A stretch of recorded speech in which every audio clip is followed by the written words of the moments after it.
Yeah, we know this.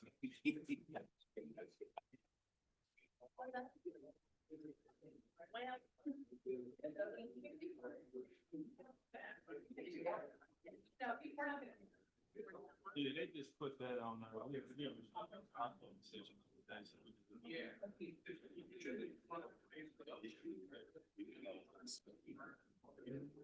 Could be a curveball. So that's so 10 o'clock.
Have you told her this shit?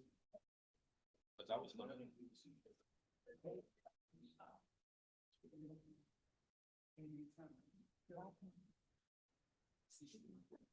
That's how it says it's awesome.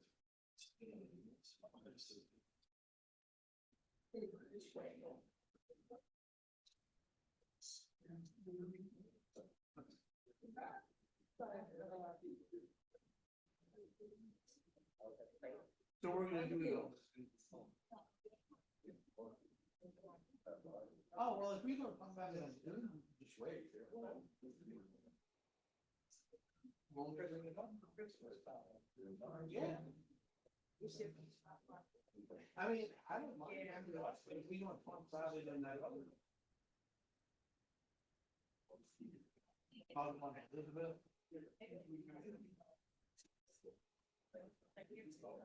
Okay. Okay.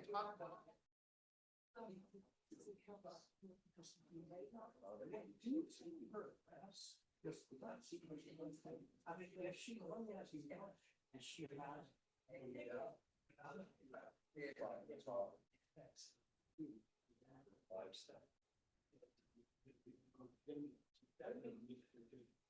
or they can go to the Ferguson Youth Industry.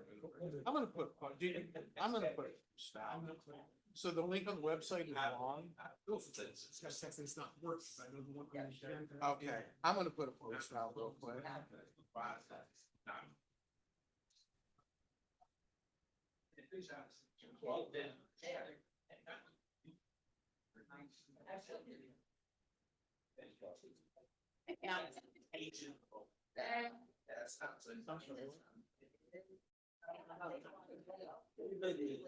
Or they can just vote first. And I'm gonna do a post, I'm gonna face it.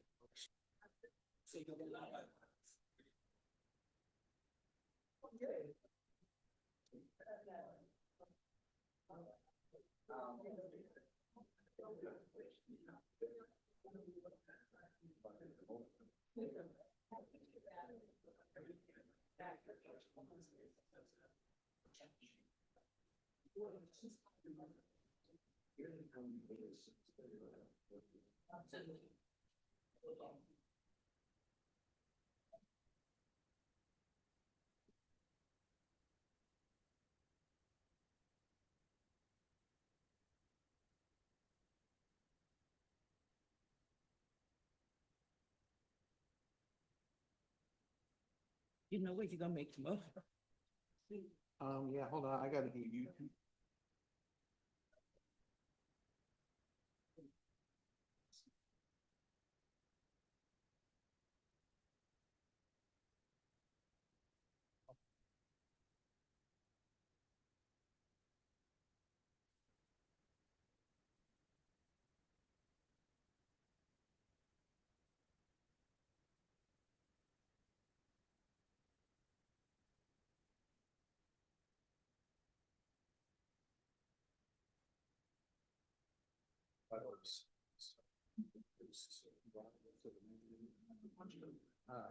So y'all done push Ryan over there, okay, I gotta look that way, okay. Y'all ready? I'll do the motion. I'll make it before the night or You do right here. after two, okay. After you close. No, let's do roll call and just put it before the. I'll be right after roll call. Okay. Good evening and welcome to January 20th Ferguson City Council meeting. Meeting is now called to order. Let us stand for a silent prayer.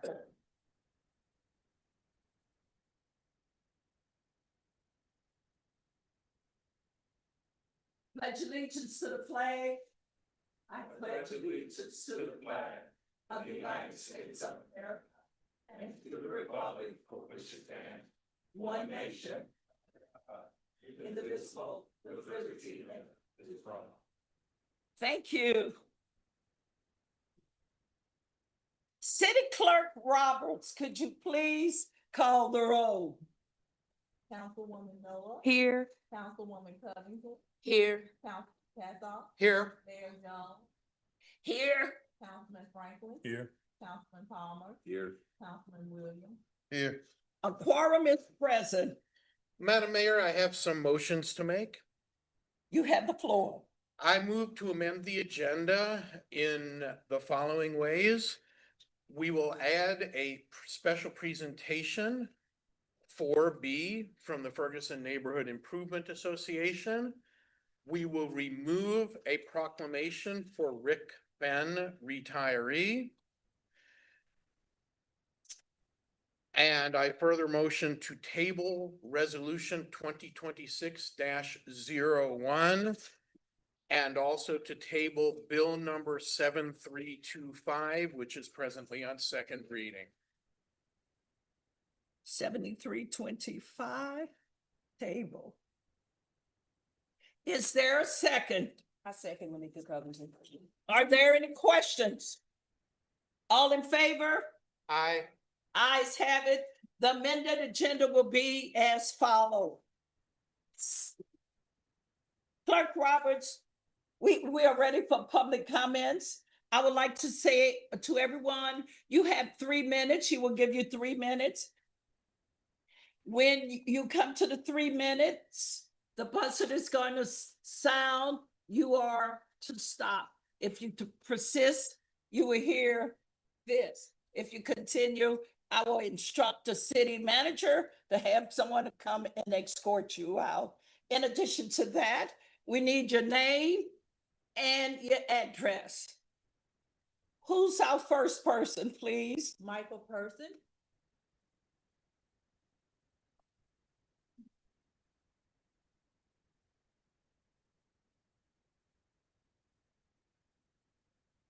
Good evening, all. Good evening. We've made great strides with our police department. We've had a consent decree, and I have a great relationship with the police department. But the 800-pound gorilla in the room is not the people necessarily with the pistols, it's the folks with the pens, and that has not been addressed. This is 10 years. When you speak, speak to the council, I'm sorry. please. This is 10 years of inspections at my place. Inspections, 10, it gave them 10 years to give me a occupancy permit. You don't have any problem with giving me a burn permit for my annual bonfire. And if you look at these, a lot of them are just Xerox copies of the other ones. So what does that mean? That means that the men just kept pushing the paper. Oh, that's my goal. Just push the paper. Nobody read anything. They just sent it out. And that's just some of the abuse that I've had to deal with since I've been here. There's a lady, Miss Cotton, her place was flooding. And Mr. Mike Bush, with his high ethics, says, Mike Person is responsible for her flooding. And he happens to be running for state rep. So with all of this fire coming, I got all kind of push from the council itself. But I can say at least the mayor was responsible enough to make sure that I made it to every MSD meeting that there was.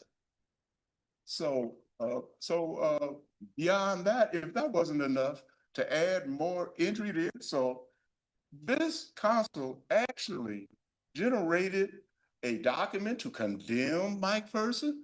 First of all, who does that? And plus, it's just a general statement. I mean, thankfully, the mayor was the dissenting vote that didn't let such a piece of garbage go through. Oh, you'll also be happy to know that St. Louis County dismissed the case you had against me, and Ms. Cotton also dismissed her lawsuit. Why do you think she did that? I don't know, maybe because her insurance company paid her.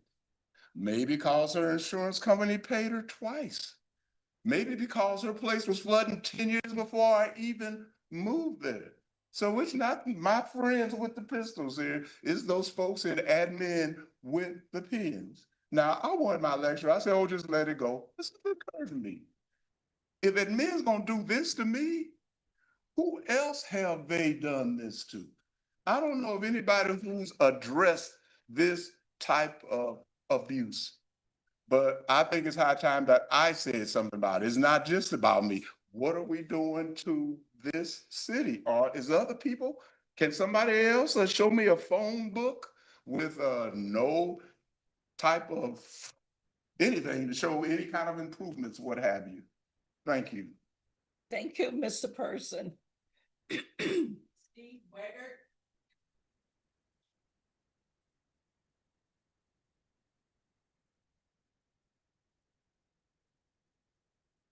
Excuse me, Mr. Honorable. Steve will work. I know, Honorable, you did not state your address.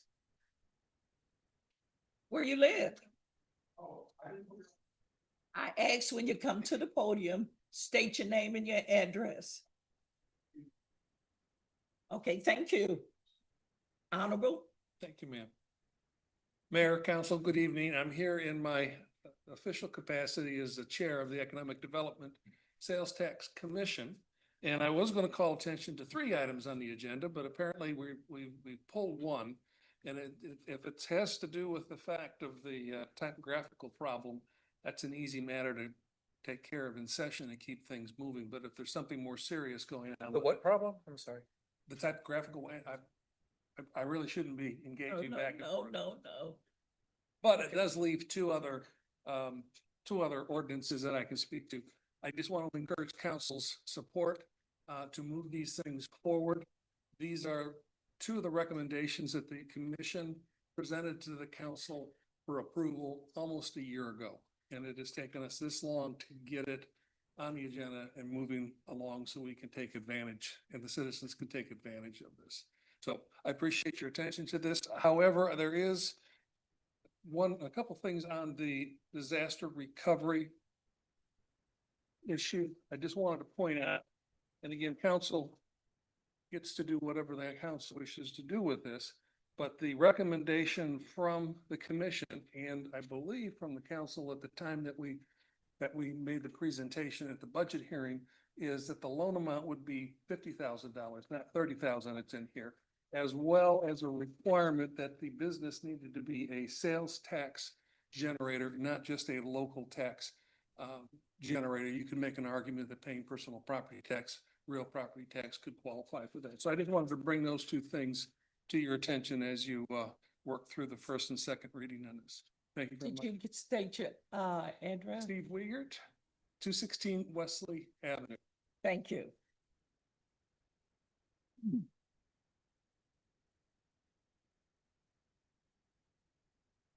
Ricky Lane.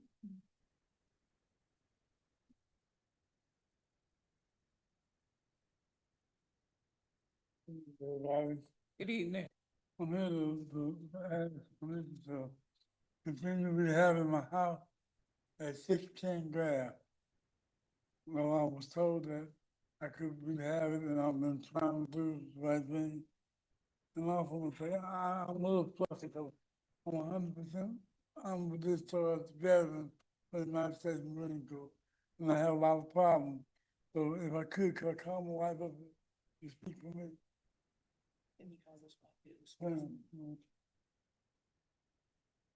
You should have had my house on the rehab list, I was trying to rehab it. And she can, Okay, my name is Dana Lane and the address is 16 Grave. We're here we wanting to resolve, Can't hear you. Could you speak up, please? okay, we're wanting to resolve a couple of issues that we have regarding 610 Grave. We have an outstanding fee, of 5,000 fee, $5,000 fee. From my understanding, it came from, I don't know, cutting the grass, I'm not sure, but we also want to obtain a permit so that we can continue rehabbing our house on Grave. Some pipes were replaced or removed from our property in the process of trying to rehab the house. And then we also would like to be removed from the demo list, pretty much. Do you have all that information on hand? Do I have what now? Everything you just requested, you Mhm. turn it into the city clerk, Okay. and then she would get it to the proper person. Okay? But okay. Okay. okay. And we had thought rehabbing the house, replace all the fire, replace the roof, and just, I'm 100% disabled veteran. I said in the Army and the Marine Corps, and I'm not able to get up there and do all the work. And I wasn't moving fast enough home, but I couldn't handle my effort because and I wasn't able to pay for my WC, my 100% every 20 years. We've already spoken to the city council, the city manager about the issue. And I kind of disagree with what he has come up with. From my understanding, he's looking for a timeline of when the repairs will be, what repairs will be handled and when they will be completed. I've already turned that in, but from my understanding, I have to look for it again and turn it in because I've turned all that stuff in to Joel and to Rachel St. Pierre. So now I need to find the paperwork, which we've given to our person that's fixing the house now. He said he's gonna look for it so that we can turn that in. Okay, thank you, ma'am. All righty, thank you. Okay. Well, whatever you have tonight, you could turn it in to the city clerk. Okay. 16 graphs. It's not 16 graphs, 3-digit addresses. What is the address of the property? 6110 Graph. 610. 610 Graph. Okay, that's what I have. All right. 610 graphs. Correct. Thank you, ma'am. All right. We got pictures on phone, We have pictures as well. Okay, we thank you. purchase files and everything. Thank you.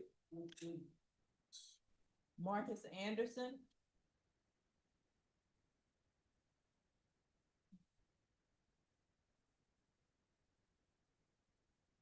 Hello again, council members. Marcus Anderson, 1529 Charlotte Drive.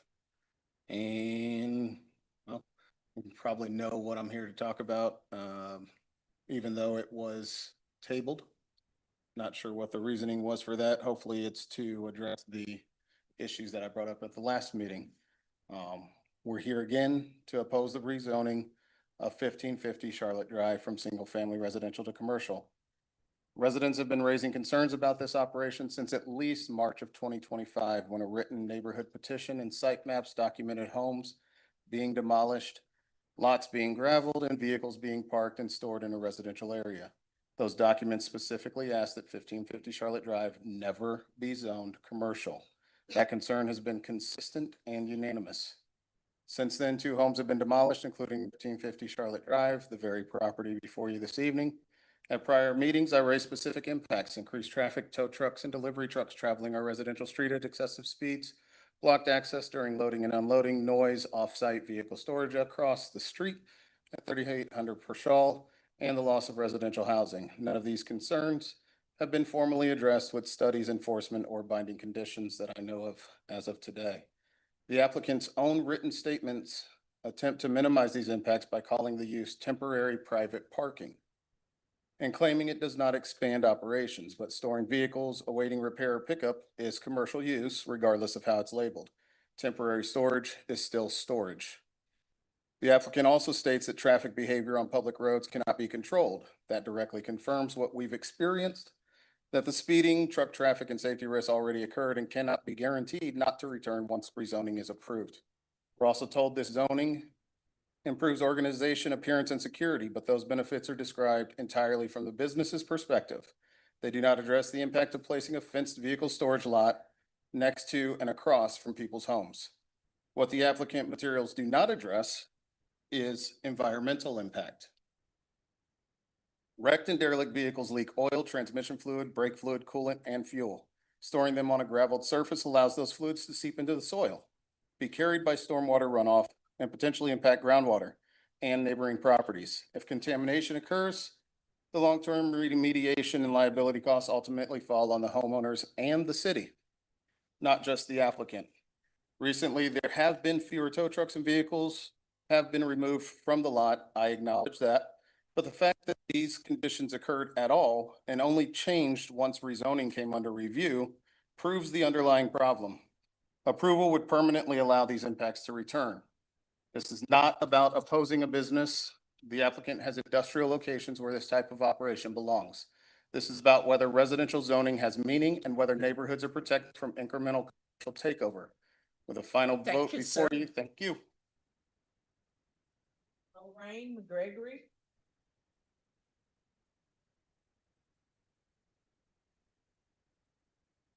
Good evening, everyone. Good evening. My name is Lorraine McGregory. I live at 930 North Elizabeth. I'm here tonight on a more personable level. The location that I do live in is Ward 1, and the reason I'm here is to petition for a home childcare in my home. While Ward 1 has is 4 daycares there. It was discovered that there are not 4, but there are 8. And I am petitioning for a home childcare in my home also. I do have information that would probably be helpful to you. I am state licensed through the Missouri DESE. I do have my license for childcare. I'm just awaiting for Ferguson to give me permission to file for a business license. I also have my occupancy permit from Ferguson for my home childcare that I filed for probably about 4 to 5 months ago. That was approved and everything. I also have my information from our local fire department where I went to let them know that I would be operating a daycare there if permitted by the board. And I'm also licensed. I do have my certificate for Secretary of State also. These are some of the things that the state did permit and require me to have a home childcare of 10 children in my home. I am not yet operating. However, I do have 7 families who are on a waiting list waiting for me to open up. And I'm just asking the board that you would allow one more daycare in Ward 1 that I may begin to operate. Thank you. if you would like to have any copies of what you have, turn them into city clerk. Yes, ma'am.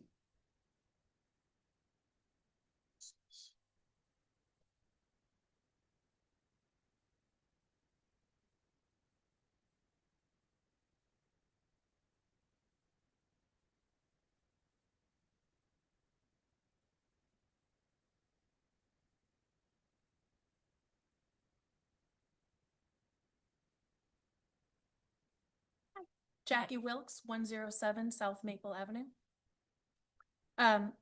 My name is Jackie, and my family and I have lived in Ferguson for 7 years. I'm here tonight just to share my perspective and experience as a resident. This is my first in-person council meeting, so I just wanted to get started that way. When my husband and I were looking for a place to put down roots with our young kids, we wanted a walkable, community-driven neighborhood, and Ferguson offered exactly that. A bank, library, restaurant, grocery stores, and entertainment all within walking distance of our home. I know this isn't the case for everyone, but it was important to us, and it played a big role in why we chose Ferguson as our community. Prior to living here, we lived off of Del Mar in the Skinker to Bolivar neighborhood and in Lake St. Louis. Shortly after moving in, we got to experience the incredible work that Parks and Recreation does with their events. We created lasting memories at these free events, and they seem to outdo themselves year after year. Having young children at the time was an unexpected bonus in that it allowed me to see the city through their eyes. Pool days at Wabash, visits to various parks, playing with neighbors outside, visits to the farmers market, summer concert series. As adults, we experienced the winter house tour, utilized FNIP, have attended fundraisers, and I joined the Landmarks Commission, which is a beautiful asset to the city. I wanted to highlight those positive aspects because they're not available in every city, and it's what makes today's Ferguson a great place to be already right now. So, but please don't take my positivity for lack of awareness. We still need and deserve traffic calming measures, stronger schools, and a deeper sense of belonging and equality for everyone. But while we work on those challenges, I want to also recognize the treasure that we have here today. The bones of the city, the historical structures, the proximity to major roadways, the kind of homes that you can't build again, and a community that shows up time and time again. I hope that as we talk about what needs to be amended, repaired, or improved, we don't lose sight of the fact that Ferguson already has something special. And with an action plan, dedicated residents, and the right leadership, Ferguson is going to rise and shine. And we're so happy to call Ferguson home, and I can't wait to see, where it's headed. To me, success is going to be when my kids leave and they want to come back. So, thank you for your time, and thank you for putting yourselves up here for the scrutiny and all the back and forth, because I know it's a tough job. So thank you. Thank you. Melinda and Mark Bell.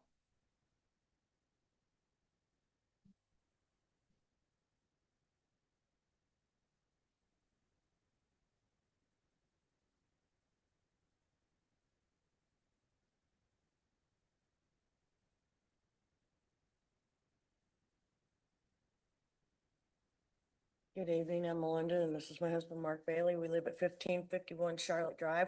We want to go along with what my neighbor Marcus Anderson had just said, and to finalize what he was trying to say to you guys is with the final vote before you guys tonight, we respectfully ask the council to deny the rezoning request and uphold residential zoning of the neighborhood from 1550 Charlotte Drive is the one where. neighborhood safely, environmental, and responsibility to the residents who live there, which would be us, right across the street from the 1550. We live right there. We live right there at 1551. And they still have not addressed any of the damage that I turned pictures into on my property. Nobody has said They're still anything to driving us tow about it, and trucks. they're still driving tow trucks On through our street street. They instead of came going through in. tonight from the Elizabeth side to Pershaw, going onto the auto body shop lot. They should be going from, And we'd their like to side ask for to- that to be put to a side for where they can't come on our street. We don't need that. It's tearing up our road and our property. and our property. We'd like to have that addressed. Thank you. Thank you. Thank you. Wendell Burnick. Wendell Burnick.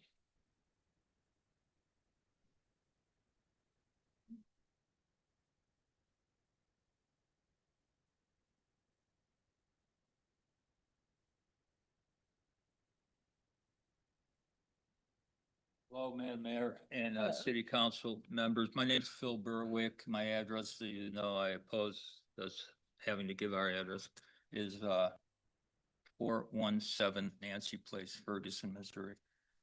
I just want to start off by congratulating anyone who's a council member. It takes a lot.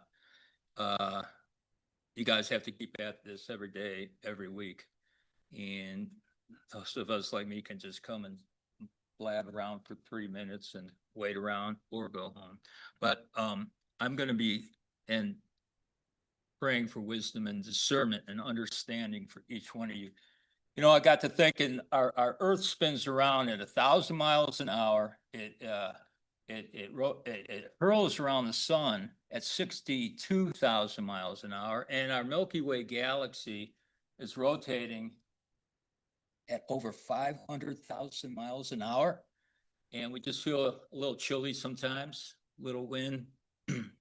And sometimes it's strong enough to break some trees. But with all that said, God's got this. There's someone that wants us to fail. And his name is the devil and Satan. And we just have to press in. You know, we're not all going to be on the same page ever. But we have to learn to love our neighbor as ourselves. Having said that, I'm going to be recommending that Ferguson, instead of coming in and seeing Ferguson a fun city, I know they got a fun city. This is something that some cities are called. We're the city of Paint for Peace. It's a phenomenon that happened after the riots. There were hundreds and hundreds of buildings boarded up. And hundreds of people came into our city, not to wreak havoc and destruction, but to paint peaceful, butterflies, trees, candles, and things like that.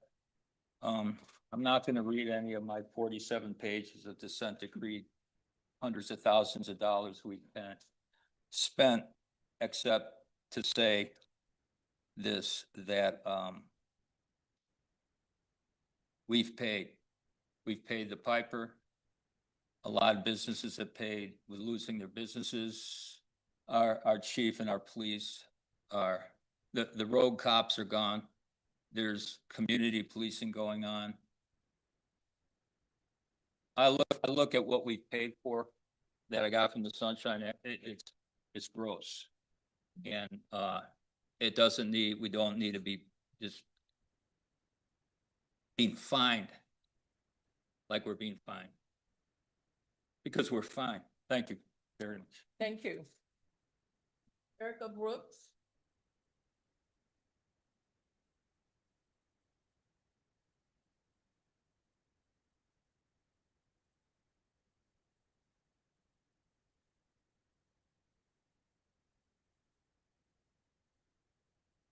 Hello, 462 Mueller. First of all, I want to say Happy New Year. I want to bring up something that I had mentioned before about the internet, about your line of transparency on your website. I know, so I had mentioned this on Facebook about how your website doesn't show the old videos that you used to show in the archive center. It's a message on there saying, oops, that, you know, is not accessible. And as far as being able to have a source of reference when it comes to things that are said and done in these meetings, it's like you can't go back. So I'm trying to find out, when are you all gonna re-upload those videos from, you know, it was back to 2007 or whenever it was. And now it's just a oops on there, and just showing the videos when y'all started doing the YouTube. So I'm trying to figure that out. Why was that even done? I just want to make sure that, you know, you all are transparent so that when we want to, be able to do research and find the facts that we need to find to go back on different things that, you all bring up in these meetings. We can be able to do that. If you look at the platform or your website right about now, when Rachel St. Pierre came here, everything was flattened. You used to have access to your long-term plans and all that stuff. That was removed. All the long-term plans are different ways of getting to your long-term plans. You used to be able to have a hyperlink to click on your long-term, whether it was a downtown plan that you all have, or whether it was a bicycle and pedestrian long-term plan. All that's gone. You don't have access to that. So I wish that you all would reapply those things so that we can be able to, as citizens, know exactly how you all are going to be proceeding and what you're working on. So that's basically what all I have. Thank you. Thank you, Ms. Brooks. Sandra Butler.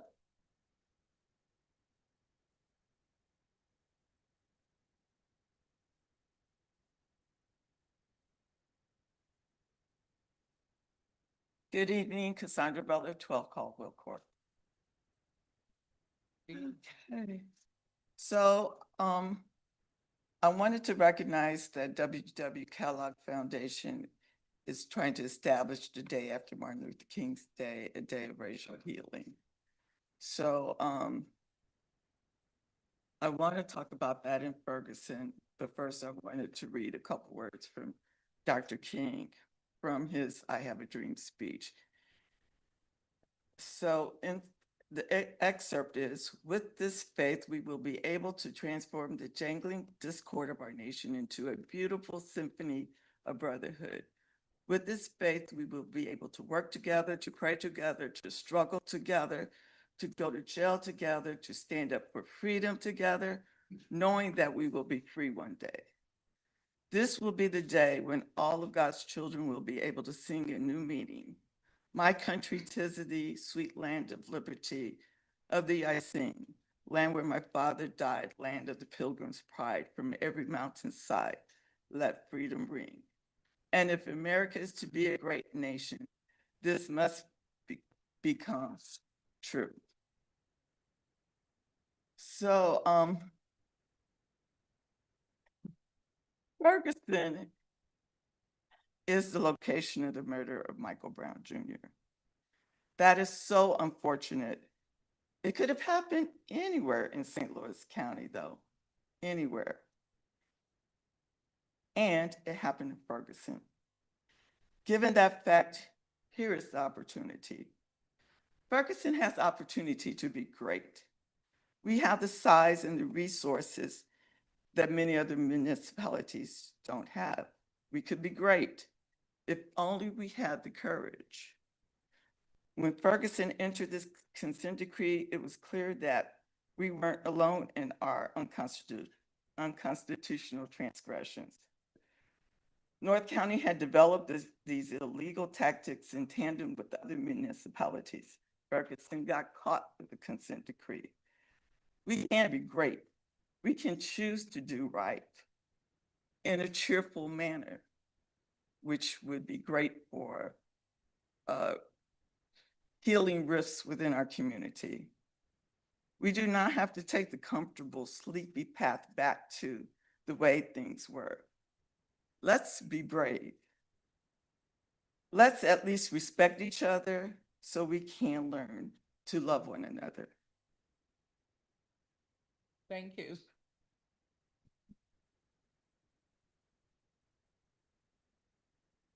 Mildred Kleins. Mildred Klein, 7444 Castro Drive. Good evening, everybody. First of all, I can't let the day go by because I hear that FNIP is going to be presenting tonight. So I want to go on record to say that FNIP, that particular group, went rogue when they separated themselves and they made their own rules and about the appointments on that particular commission. And I'm glad that the state is coming to audit the city of Ferguson and their records to see that there are some things that doesn't really seem kosher.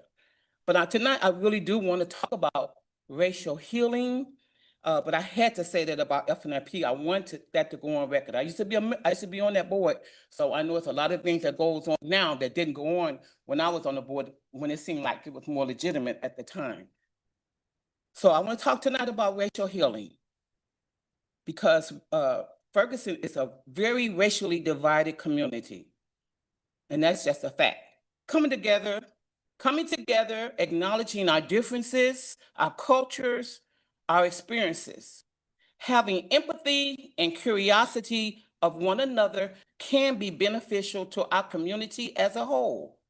Our experiences shape our perspectives. Listening to understand, not to respond. I believe once we listen to each other, I'm confident we can find common ground with a shared interest or goal.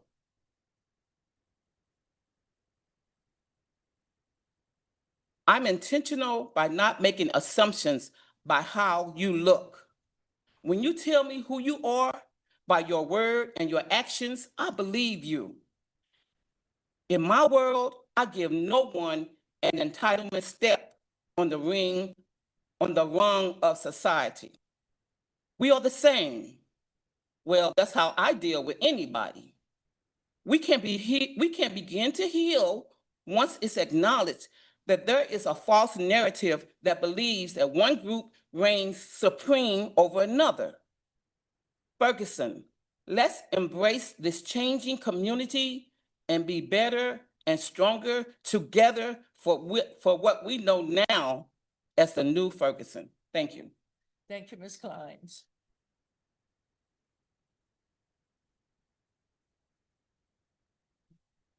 I can't hear you. Okay.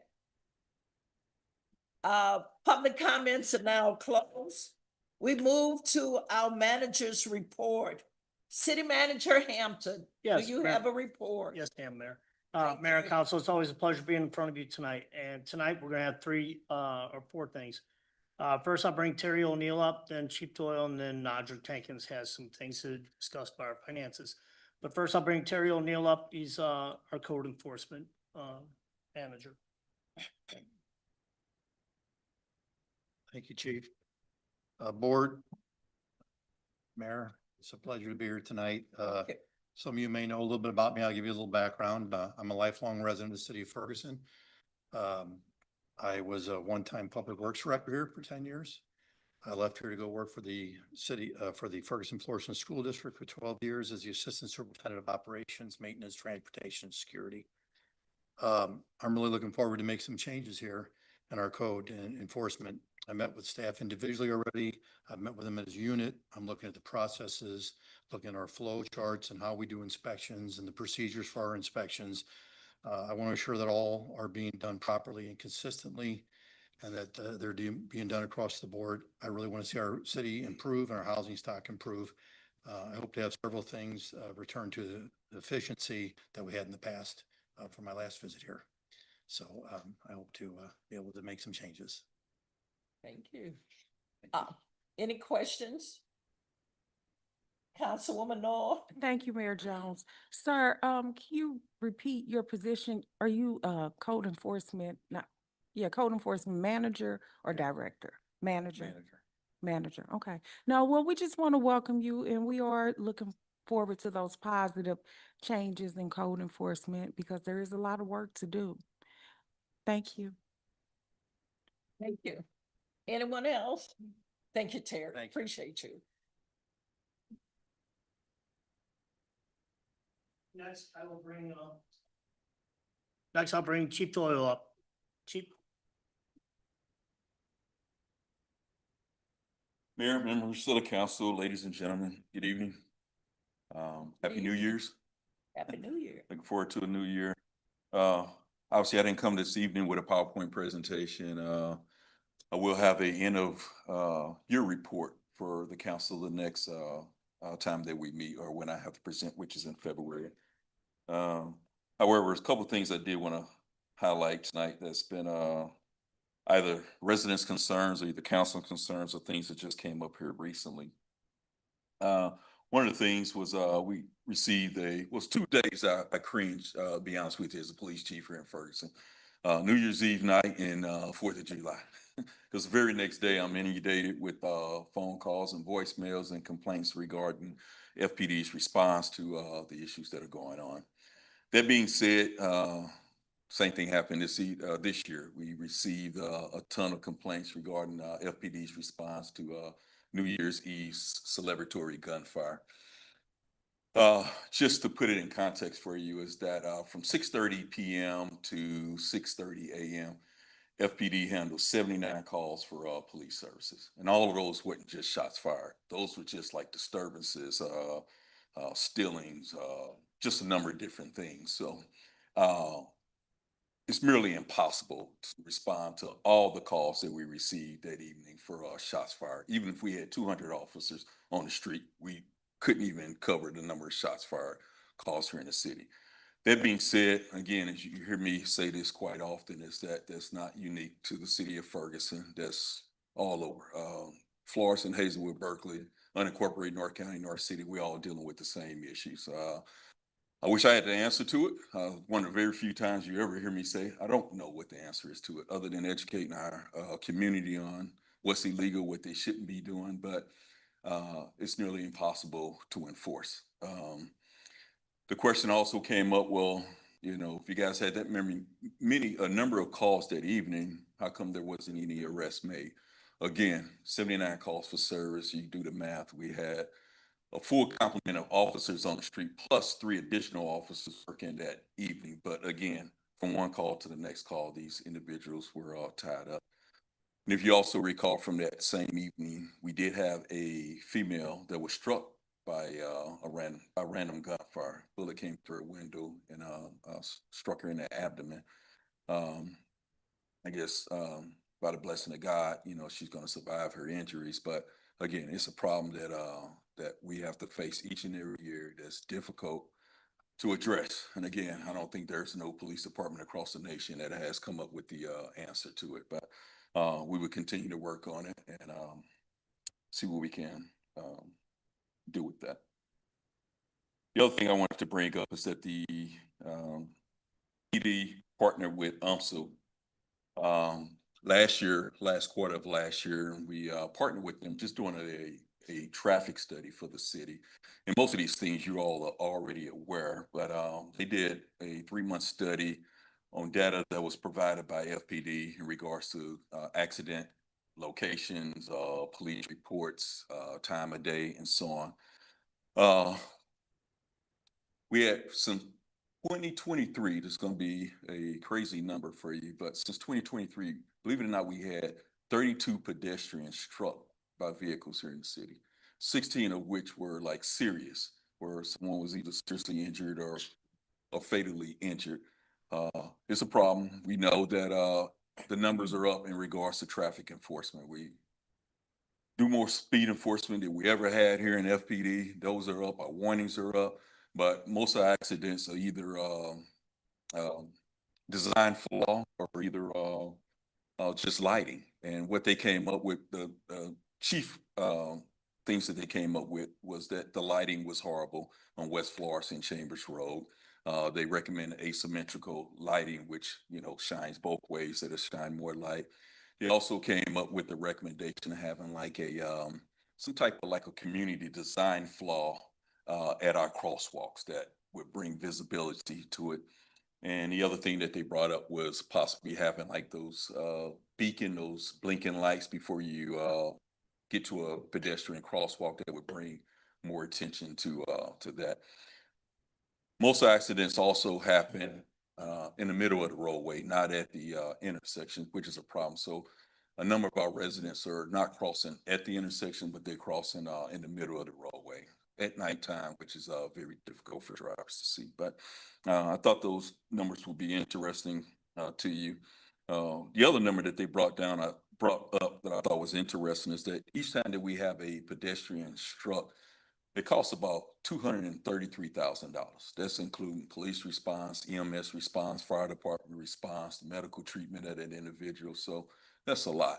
And I know that the streets that we're talking about are county-owned roadways, but, we do, I know there are some future plans for West Florissant, but man, this is something that we really need to address. You know, I know our roads was, when they was originally designed, obviously it's for vehicle traffic, but I don't think pedestrian traffic was, considered, you know, so, that's that.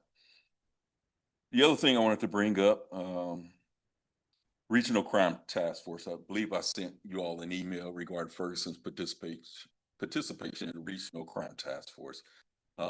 We've been involved with that for over a year now. As a result, the focus last year was auto thefts in the region. As a region, we were able to lower auto theft down by 60% regional wise. Here in Ferguson, we were down about 40%. And as far as like thefts from vehicles here in Ferguson, we were down roughly about 55%. I mean, we were fairly at the top as far as those numbers going down in the region. So those are some good things for us. And the last thing I wanted to bring up is that I know there's a lot of questions and concerns that's going on in regards to immigration enforcement across the country. And it's clear that I make this statement is that FPD, we continue to do constitutional policing. You know, we don't participate in federal raids, immigration raids. We don't stop people that's black or brown just walking down the street to check immigration status. Our officers, our command have been given clear instructions is that it's not what we do here.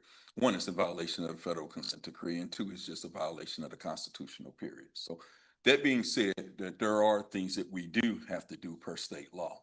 And that if we arrest an individual, we always have to check for immigration status.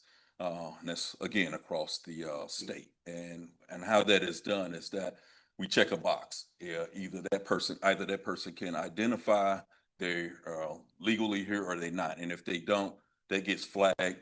They get held in a holding facility, and immigrations come out and do that interview to do whatever they do from that point on. But other than that, we cooperate with all our federal partners, ICE, FBI, DEA, all federal partners. However, we will not participate in some of the tactics and the raids and the illegal, I consider illegal profiling. Any questions, concerns? Yes, sir. Councilman Williams. Just two comments. So in West Florissant, people do drive a little erratic, but there's sidewalks. I see people walking in the street and there is a sidewalk. So I think it needs to be some education on that as well. You know, try to cross at the crosswalk if you can. But I've never seen anything like it. Like Hudson, I can understand it's no sidewalk. You have to walk in the street. West Florissant, people will walk in the street. And I'm like, it's a sidewalk. And then my other comment, I usually say this during the holiday, I forgot. So as far as the celebratory shooting, so my dad is ex-military. So New Year's, he used to shoot in the air until we found out that was dangerous. So energy is neither created or destroyed. So force equals mass times acceleration. So when you shoot that bullet up, it goes straight in the air and it hits zero because of gravity. But the same force that bullet goes up, it's coming back down with the same velocity. So usually on New Year's, like it comes to the roof, the window, it's very dangerous. So when that happened, I knew it was some fireworks, but I can tell gunfire. I didn't know if a bullet was going to come through my roof or not. So I think if people knew that, they wouldn't shoot in the air. I mean, if you have to shoot, you should shoot in the ground. But when you shoot that bullet up in the air, it's coming down with the same velocity. It's almost like pointing the gun at someone and shooting.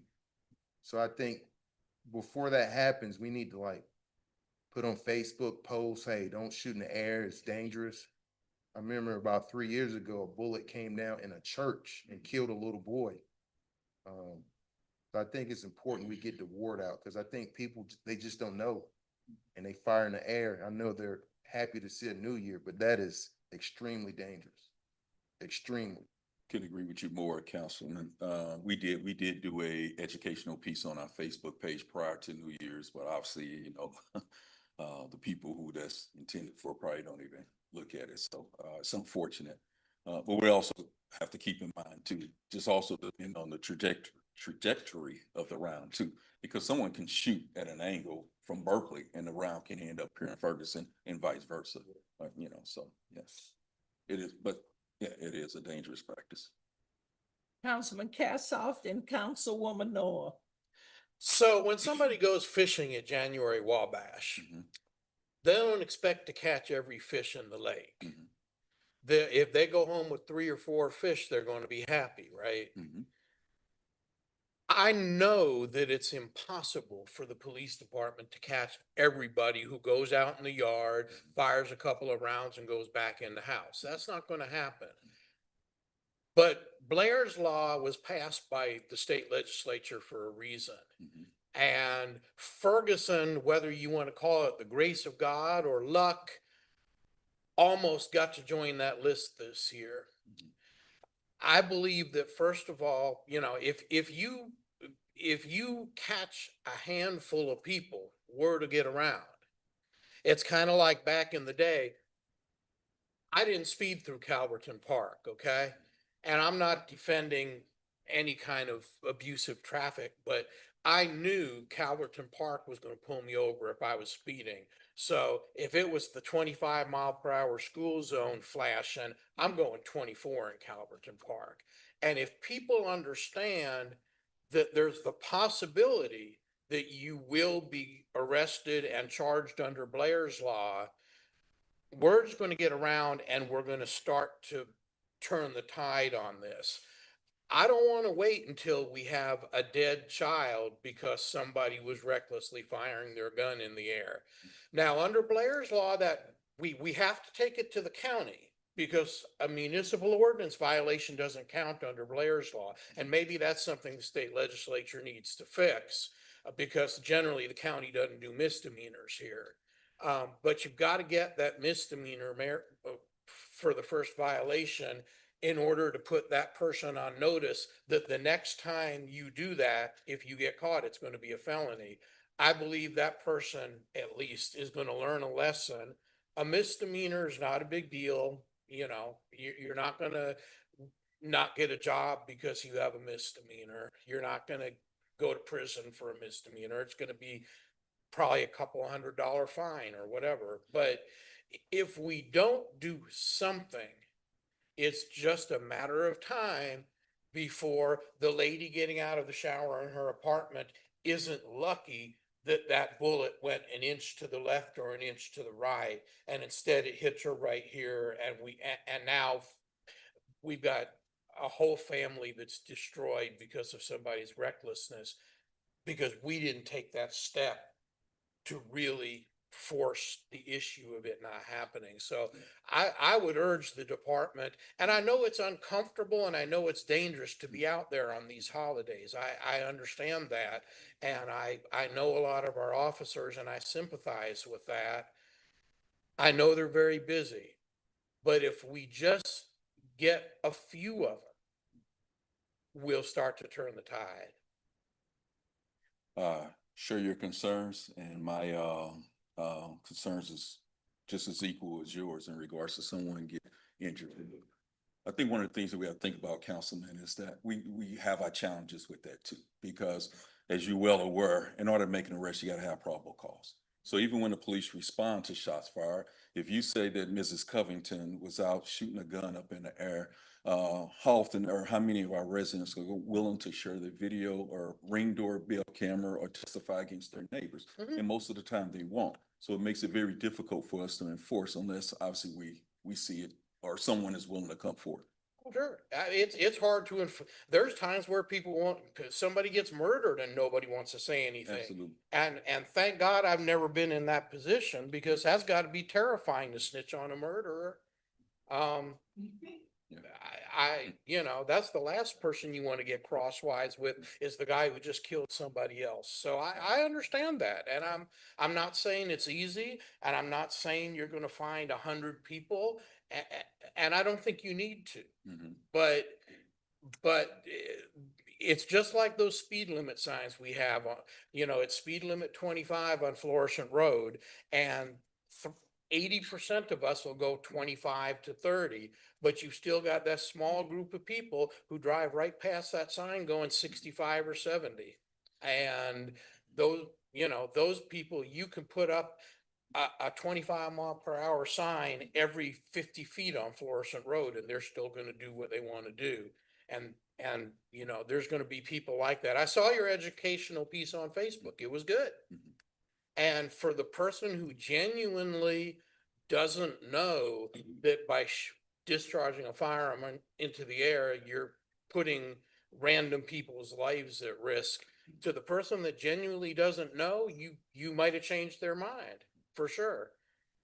I don't think that's who we're talking about, though. I agree. Thank you. Just Councilwoman. right quick, Chief, does FPD still have the traffic enforcement unit in place? And if so, is it still the one officer or there are two officers or just the one right now? Okay. Councilman Franklin? Chief, I just wanted to say, keep up the good work. And to the audience, on your way out this evening, there's some gun locks on that table in the rear. So if you want some safety in your home, especially if you have kids, pick up one or two. Thank you. Thank you, Chief. Thank you.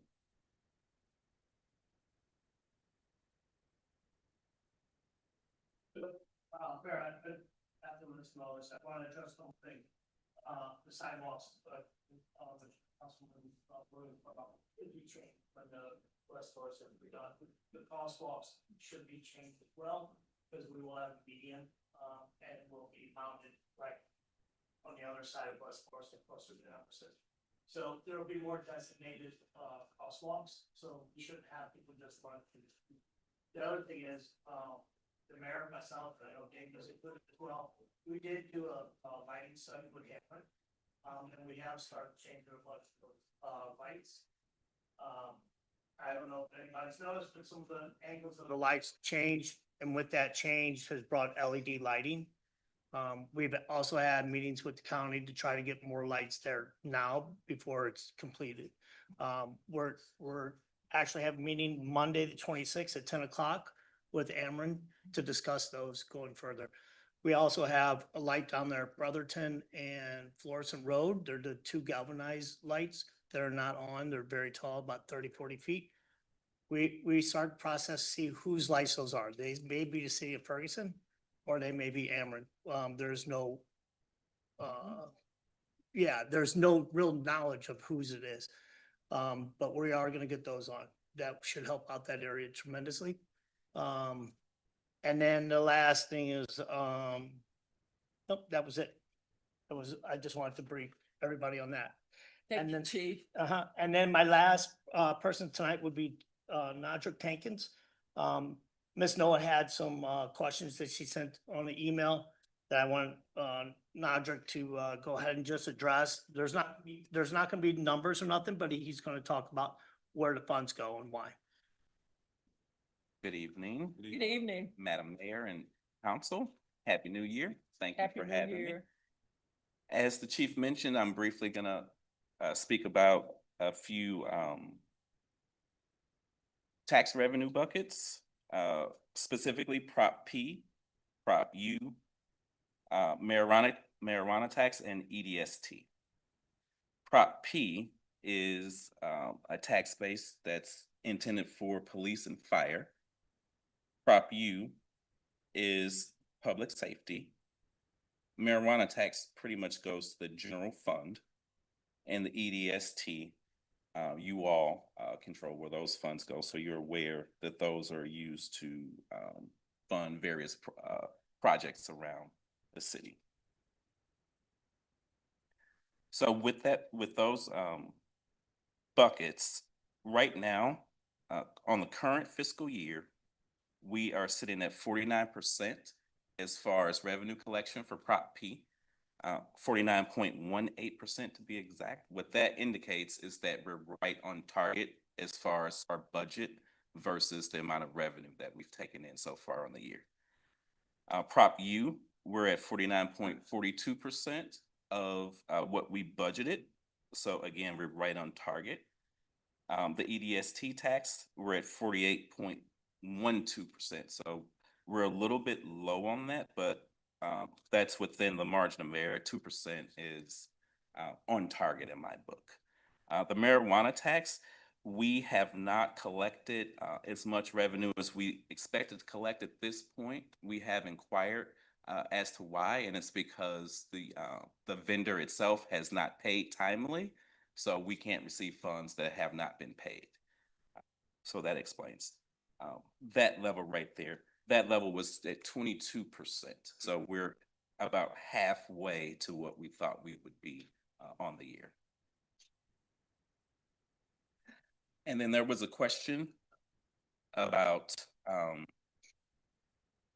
our reserve account and what those funds would be used for. Our reserve account, obviously, it's in case of emergency. And we actually hold reserve cash at a financial institution in the form of securities. So it's not actual cash on hand. We do have stocks and other financial securities. Right now, we have over $2.5 million in reserve that we haven't touched. That money has been there for a while.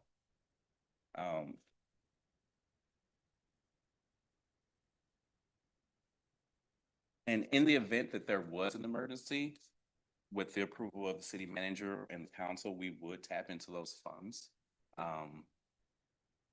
But right now, we are on target as far as cash. We don't need to use our reserve funds.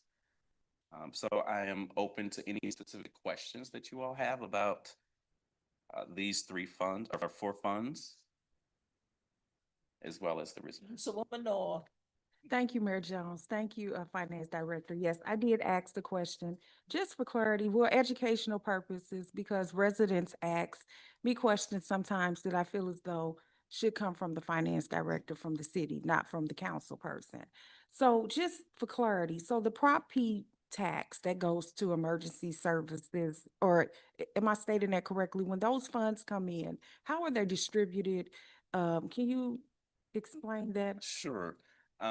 The way those funds get allocated is through the budget process. When we go through and we budget all the line items out, those items are divvied up at that point. Prop P is for police and fire, and it's Prop P and Prop U.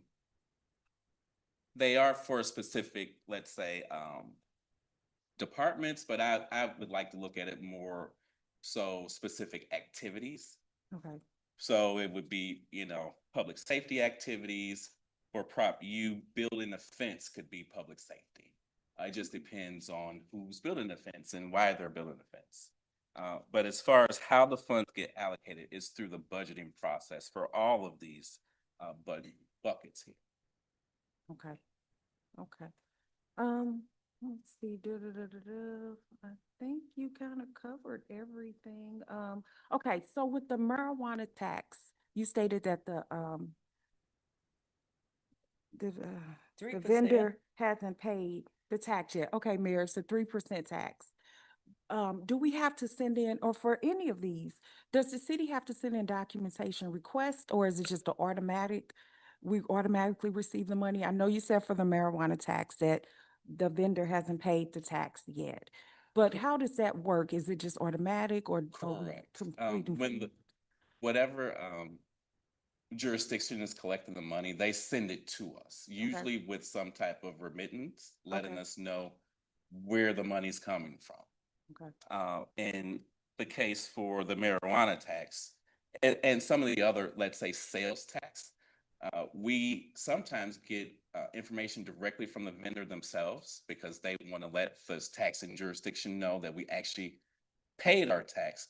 They don't pay it to us. So they're letting us know that the other jurisdiction collected the money.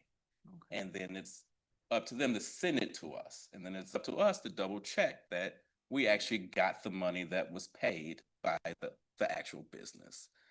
So as far as Not trying to expand it a little bit. Yeah, so like Prop P, that was a countywide initiative. Prop U will also be collected by the county. I think the marijuana is collected by the state, correct? And then we get the funds from the county or the state. Sometimes the state's a little bit more behind as well than the county, and right now the county is behind as well. That's why some of his numbers are down. No, and that, thank you, because that's, okay, but the last, I didn't hear you clearly after you stated the marijuana tax is collected by the county. What did you say after that? I didn't hear you. Marijuana is collected more by the It's by state. By the state, okay, I Yeah. can hear you. By the state. And what Prop did you U say and after the Prop that? P, or the Prop U and the Prop P is collected by the county. Okay. Since it's, the Prop P was a county initiative, that was years ago. And the Prop U Ferguson residents passed, which is the use tax. Right, And that's, collected by the county as well. okay. In the EDST, now don't we have to send in some type of form every year? I know there were a few years back So we send in a was- form to the state. to the state, Yeah. okay? It's the annual report. It's a 0.5% I'll sales let Dave, tax. Dave knows more about the EDST than I do. He deals with that. You're referring to the annual report of the EST dollars and what we allocate and everything, and that's sent in between March and April every year. And we did that last year and we're on doing that this year right now. Okay, the annual report, okay. Thank you. All right, well, thank you so much. Thank you for that clarification. Again, it's about educating the residents because we want the residents to know that we are being the best stewards of their tax dollars, okay? Thank you, thank you. Councilman Palmer, then Councilman Franklin. You got two more. I'm sorry. Ran away. Where we at? Councilman Palmer. You described a cash reserve fund with roughly $2.5 million in it. Yes, sir. How tied is that to markets and fluctuations within markets? When you say it's in securities, is it index funds, ETFs, individual equities, I bonds, believe- treasuries? Some of are mutual funds, but it's usually CDs. It's usually CDs in the amount of $250,000. Most of them are secured. A number of them are unsecured. So when the Fed raises or lowers the rate, we usually get a number of called CDs at that point when they're unsecured. Now, when those CDs mature, who is tasked with approving either the reissuance of the CD or its cash out? That would be myself and Chief Hampton. Generally, we just roll it over. Our agent reaches out and said, he basically gives us the rates. What are the rates? What kind of securities are available right now? And then we'll make a decision. Do we want to just re-up by a new one or get a long-term, shorter term, or get a different product? Do you have any idea historically what our return has been on these instruments or no? I have not put those numbers together, but I can find out for you. But for a CD, let me say this. The recent CDs that we have had, we have been collecting about $18,000 a year as far as return on investment. That's the payouts. We've been getting those payouts. And then when it matures, the last one that matured, I want to say it was 250 was the note. And I think we got about 258, something like that.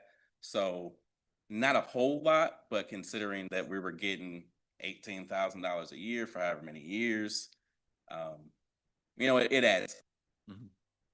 And then in a couple meetings I've asked in the past, I think on 2 occasions, about one of our obligation funds we have for the energy improvements to City Hall. And I had asked if anybody ever actually audited the energy bills to see if we actually saved any money on that, because there was guarantees within that agreement that would promise that we saved a certain amount of money. Yeah, we had a study done by Mizzou, and right now I believe it's with our people looking at it, correct? We do. We have Johnson Controls doing another energy study right now to see where we can save money. Yeah, I believe the agreement we entered into made promises that if we hadn't, achieved certain savings, that there was guarantees within that agreement that they would have to recoup us. They came in and said, hey, if you put windows in City Hall, you'll save this much. If you do insulation, you'll save this much. If you change your rooftop cassettes to this refrigerant, you can save this much. And then we borrowed money. The city borrowed money, over $1 million, I believe, and we're still paying for that debt to this day, while we hear about concerns with the air conditioning system at City Hall. We haven't even paid it off yet, so. Do you recall the vendor? No, it's a third party. They come in and they're consultants. They come in and they're salesmen, basically. Thank you. Thank you. I'm actually good, Palmer. You asked my question, so thank you. You good? Any other Anyone else? questions for the finance director? Okay, thank you. You're welcome. City manager? That concludes my report, Mayor. City manager's report is closed. We move to our special presentation. City manager. Yes, Mayor. At first, I'm gonna bring up the disc golf committee, if they would like to come up and have a short presentation.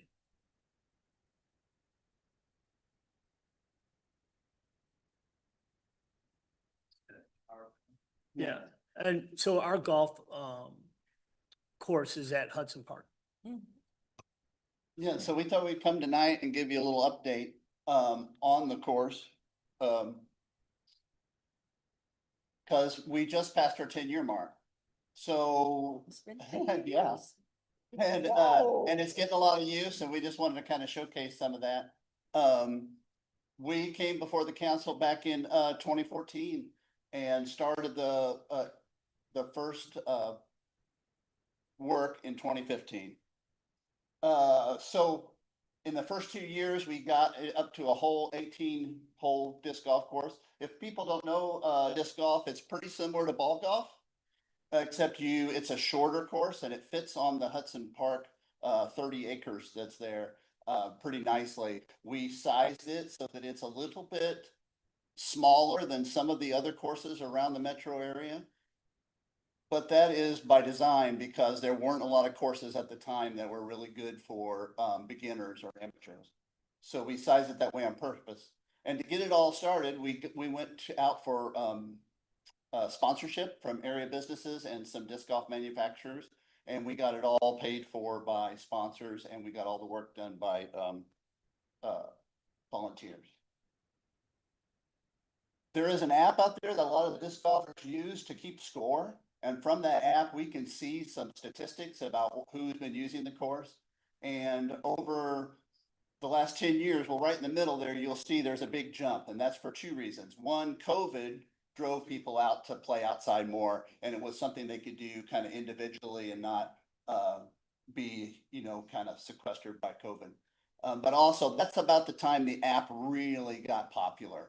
That little bit of activity in 2016 through 2020, that's because people weren't really using it. Phones weren't, adequate to run the app and that sort of thing. But now today, we can get like a year's worth of statistics, and we've been getting them for 2 or 3 years now, some really good statistics. And you'll see there that we get visitors from all over the world, and we get about 270 players a month. And disc golf, we can play all year long. So, except if there's like deep snow, but people will play when it's cold. They actually have tournaments in the winter time that are like, kind of like Ironman, sort of like we get out and play when it's really cold just for fun.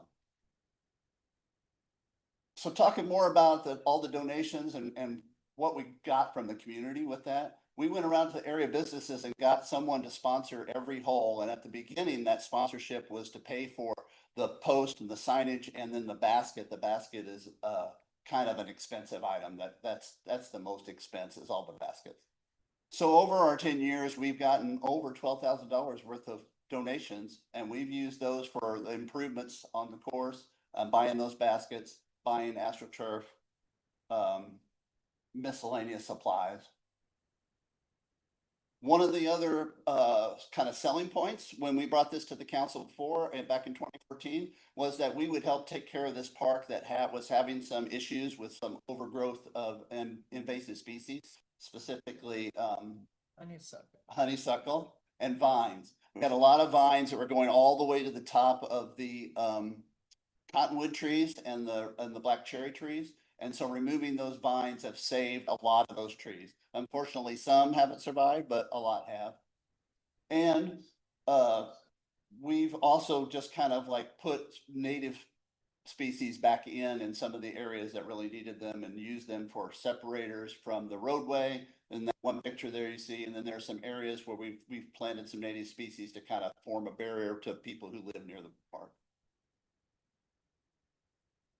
after we got the course in the ground, just kind of in basic format, later we went through and we made some improvements and we now have permanent tee boxes. And so these are really nice because a lot of the courses in the metro area have concrete boxes, which are great and they last a really long time, but they don't provide very good foot traction when it's inclement weather. So if they get wet, they're slippery, snow, they're a no-go. But the way we built ours are an elevated box of rock and with AstroTurf on top. So they provide really good traction and they allow people to play our course when sometimes it's rainy or snowy. We'll get some overflow from other courses. People will still come play our. And a few other things we've done around the course is just kind of like water maintenance, retaining walls to kind of like help with some of the water flow. There was a lot of erosion in the park. And then there's still some areas where there's like some wet areas, especially in the spring when we get all the spring rains. And so we've made some elevated boardwalks so that people can still play the park, play the course, even when it's inclement weather. Before we made this proposal to the Parks Department, they were thinking about making a walking trail in the park. And the course can now serve as that. If you don't want to play disc golf, you can actually come and just walk through the 18 holes. And I see people come and just bring their dogs and do a little dog walk or bring some kids and just, because it's an easy way to get really close to nature. You'll see there like in that bridge picture, you can get really close to nature just by being on the fairway or the little trails that we've built. We have a lot of tournaments at the course now. We have some leagues. They're just like kind of like bowling leagues, sort of same concept. You play 6 or 8 weeks and every night, weekly for a while. And then there are some bigger tournaments. Probably our biggest tournament is one we do in conjunction with Dunnigat Park. That's across 270 from us. They can get about 100 participants at this tournament because half of them will be in one course and half on our course, and then at lunch they switch.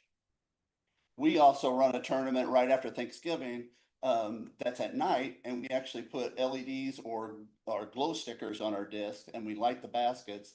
And kind of some disc golfers play this, but it's not very well known that you can just play after dark with some glow materials and some glow discs. And so that gets people using in the winter time where, you know, it gets dark so early. And then you've probably seen us in the parades.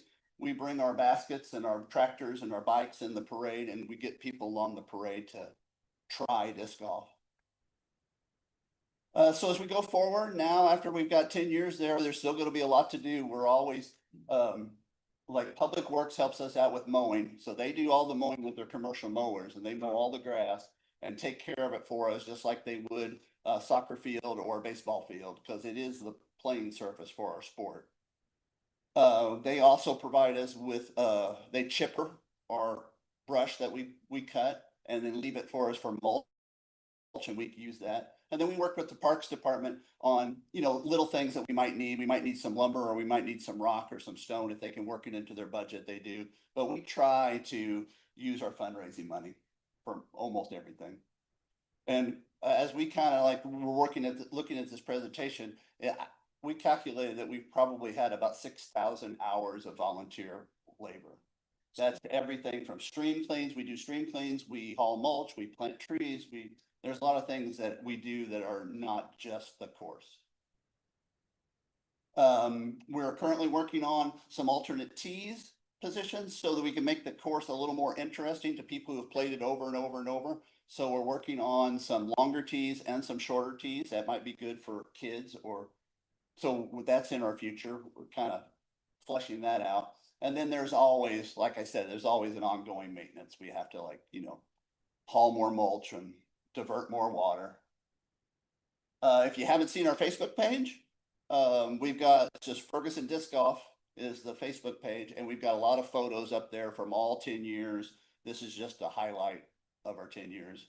You can see the parking lot full of cars. You can see fields full of honeysuckle that we pulled out, and you can see, you know, players playing and having a good time. So we really enjoyed it, and we hope the community has gotten up there. If you haven't got up there, go up and play. Great. Thank you. Yeah.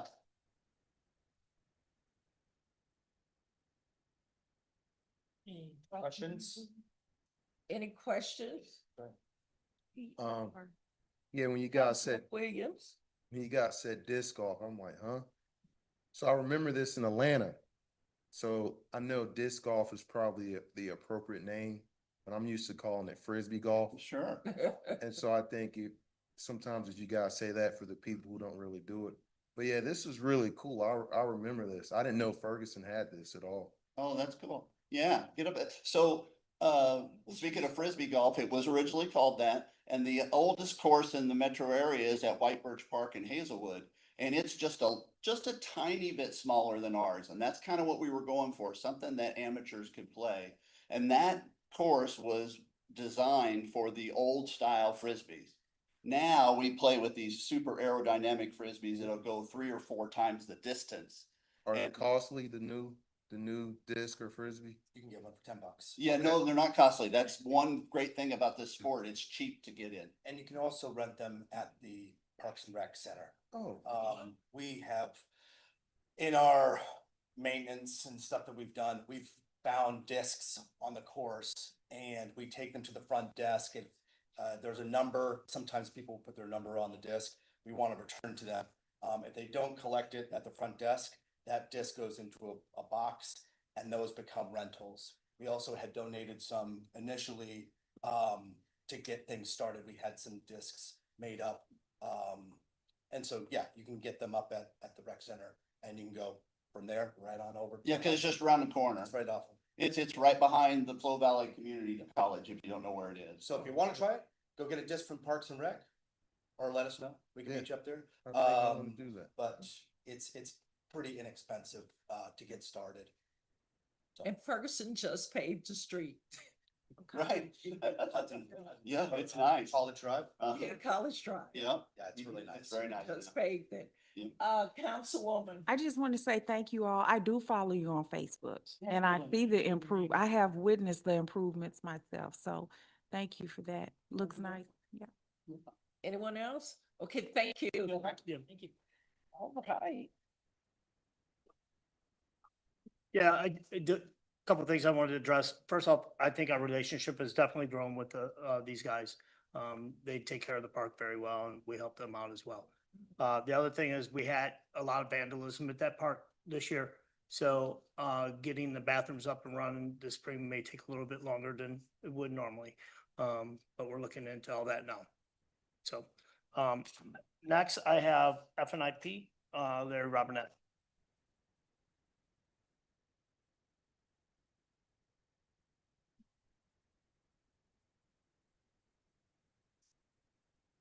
Good evening, Mayor Jones. Good Council. evening. Thank you. I want to preface this just a bit, right? There's been a lot of misinformation spread about FNIP out there. We talk to a lot of residents on weekly basis that are going through the program. And some of that misinformation, we want to try to put a stop to tonight and quell just a little bit. So if you'll open your ears and listen closely, there's a little bit of repetition from previous years here, but the hope is to try to set the record straight from FNIP perspective. Our mission has not changed. There is a little bit of language change. I take that back. There's a little bit of language change in the mission so that we could work with the Abandoned Housing Act in the state of Missouri. But the mission has held true since FNIP's inception. And that is that FNIP is providing and enhancing housing opportunities to improve the quality of life and foster a spirit of community among the residents of Ferguson. FNIP fulfills its mission by promoting housing development and conservation, and by offering programs and services to increase the pride and distinction and the livability of its neighborhoods, and to improve the appearance and value of individual homes. So it's a very narrow, in my opinion, a very narrow focused mission statement that focuses on housing in Ferguson and improving the quality of housing associated in Ferguson, which improves the quality of life. The acronyms, this was a question from the last time I presented quite a while ago. I've been trying to present this particular one since October, so We're finally here. But these are the acronym explanations, right? There's a lot of questions about what ARPA is. The EIM, the FTAP, the GNG, and the NIM and the SW are all grant programs that reside in FNIP today. They're all active and up and running. MAHA is a new one. That's the Missouri Abandoned Housing Act. We're working with a law firm, LSEM, that's helping us with that. I can talk a little bit about that. It's not in the presentation tonight. This is just numbers through November, which is all I had time to pull together. So our current status, again, I mentioned we have 5 functioning programs. 2 of those grant programs have low income options, very much put in place to help the people who could not come up with the matching portion of the grant, give them an opportunity to participate. The exterior improvement grant is a 50% matching with a $1,500 maximum and a low income option. The tree assistance program is a 75% matching with a $2,500 maximum and a low income option where they don't have to provide matching funds, right? The new home buyer is a $3,500 closing assistance for targeted groups. That group was expanded last year to include military, and I forget some of the other groups, but it's a pretty good sized group. It's, you know, first time home buyers, city employees, teachers, civil, and military. And there's a couple others in there that I don't recall. The sidewalk program is a 50-50 matching grant that grew out of a program that this city council approved several years ago, was not being utilized. And so FNIP petitioned the council back then to take that program over and fund it and run with it. That program is in place still today. And then the neighborhood organization is the $1,000 grant for qualified projects for neighborhood organizations that was primarily targeted at our neighborhood groups that we had in place. The conservation programs that we have that are up and running, the Missouri Abandoned Housing Act, we assessed 22 properties. 2 of them are in active status through when this was put together, the end of November. One of those has just completed active status. Has just completed and is out of active status. That is the home on Canfield. I can't think of a better outcome. We filed a lawsuit in January against that homeowner. It was a burned out house, a gutted shell. And we went to court. The property owner showed up in court and had been sitting on that property for several years and done nothing. Now it's completely rehabbed, and the city gave them an occupancy permit on the 12th of January, and FNIP did not invest a dime. We basically pressured the owner to do something with their burned out property. That's a success story. The other home we are currently in rehabilitation with, that one was granted to us. The property owner would not take any action. This requires a substantial capital reserve to fund this process. We have earmarked and restricted some funds that FNIP has to run with the Missouri Abandoned Housing Act so that we can do proper rehabilitation for those. It may also come to the point where when those rehabilitations are done, if they're completed by FNIP, that we would require subsidized sales pricing. Again, that depends on the market and what happens out there. If it comes to that, we'll deal with it when we get there. Right now, we're not at that point.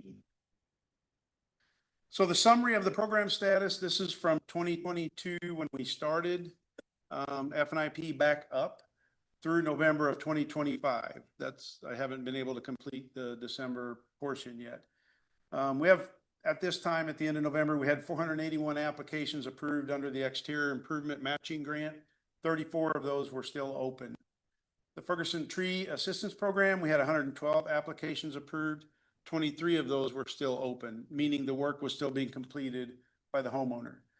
The Good Neighbor Grant, we had 21 applications approved, and 2 of those were still open pending the closing of the purchased residence. The sidewalk application, 5 of those were approved, and 3 of them are still open. What that translates into as far as numbers, EIM has paid out $438,000 and change. with a 1.5 million total investment. That's nearly 4 times the money. The homeowners invested their portion, even though it's a 50-50 grant, a lot of them will do 2, 3, 4 times as much and just take the money they get out of FNIP and invest. EIM had a committed pending still to be paid for open projects of 51,000. Ferguson Tree Assistance Program had 164,000 and change paid, with 46,000 pending work to be completed. The Good Neighbor Grant has paid out 51,500 and 2 pending, which would be $7,000. The Sidewalk Grant has paid out 4,500. There was 9,700 invested, so that's a little better than 2-to-1 investment. There was 6,000 pending to be paid on that. The total ARPA status at the end of November was $710,626 paid or committed, with a little over 2 million invested. That's a 3 times return on your investment. We received 650,000 in ARPA funds. So we had exceeded and exhausted the ARPA funds at the end of November. So there's, part of the discussion and the misinformation that's being put out around with the residents that we speak to is through the issues driving the separation. So I would really like people to listen to this and give it due process, right? FNIP was administratively dissolved multiple times, from December of 2012 to March of 2019. They were administratively dissolved. Again, from December of 2023 to, I can't find the document from the state of Missouri. I'm unable to come up with the actual reinstatement date there, but it was reinstated. And then in December of 2024 to February of 2025, that one fell under our umbrella. There was a change of address. There was a change of several things. We did not get the notice, and therefore it fell. As soon as we got notification that that was there, it was immediately resolved and put back into play. The 501c3 was revoked in November of 2016 due to not filing paperwork. That was reinstated in October of 2019 and again in November of 2020. There's no record with the state of Missouri what happened between the 2019 and the 2020. It doesn't look like it was administratively dissolved. It looks like they had an error in the tax ID number that they put out for the 501c3, and that was corrected. However, the state has never gotten back to me with an explanation of what happened with that. Several FNIP loans were made, many years ago, long before we got here, and they were never recovered. The paperwork's missing from us today, and we're unable to respond to legal action. Since my appointment to the board back in 2021, I think was my most recent, we've had 3 or 4 legal proceeding cases that have come to us that we've been absolutely unable to respond to because there's no paperwork, there's no collection of payments. Whatever the filing was with the county to put that as a lien, we would not be able to collect on because we don't have the information. The payments were also not tracked. This is reported by a previous member of the FNIP board. The financial records were unobtainable from the city. I began asking for those records in 2022. I have at least 3 meetings where they were asked for from a couple of city managers. They were unable to produce those. FNIP at that point decided that we had to create a set of records. You can't run without financial records. That gets you in a lot of trouble. We went back to UMB. UMB was kind enough to generate 3 years of prior bank statements for us. We took them to an outside firm. This was discussed with the city manager that we were going to do this, and we created a set of books for FNIP so they could start operating. There were several applications that were lost by city staff. We started out with a liaison from the city of Ferguson. When we started some of the programs you saw previously, there were several applications that were misplaced or lost, and we had to go work with the residents. This caused us some significant heartburn because there was money that had been requested. They should have by all rights been approved. And we had to go back up, take these before the board and get special approval because we couldn't find the applications and the resident had to reapply. The bank account was overdrawn in April of 2023 and several checks were bounced against FNIP.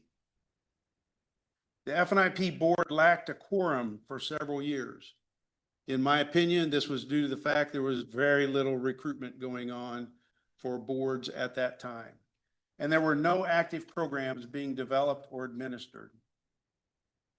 So when you bring your pitchfork to FNIP about us leaving or separating, we only separated two things: the financial ability to run the business and the ability to have the oversight for who's appointed to our board through our bylaws.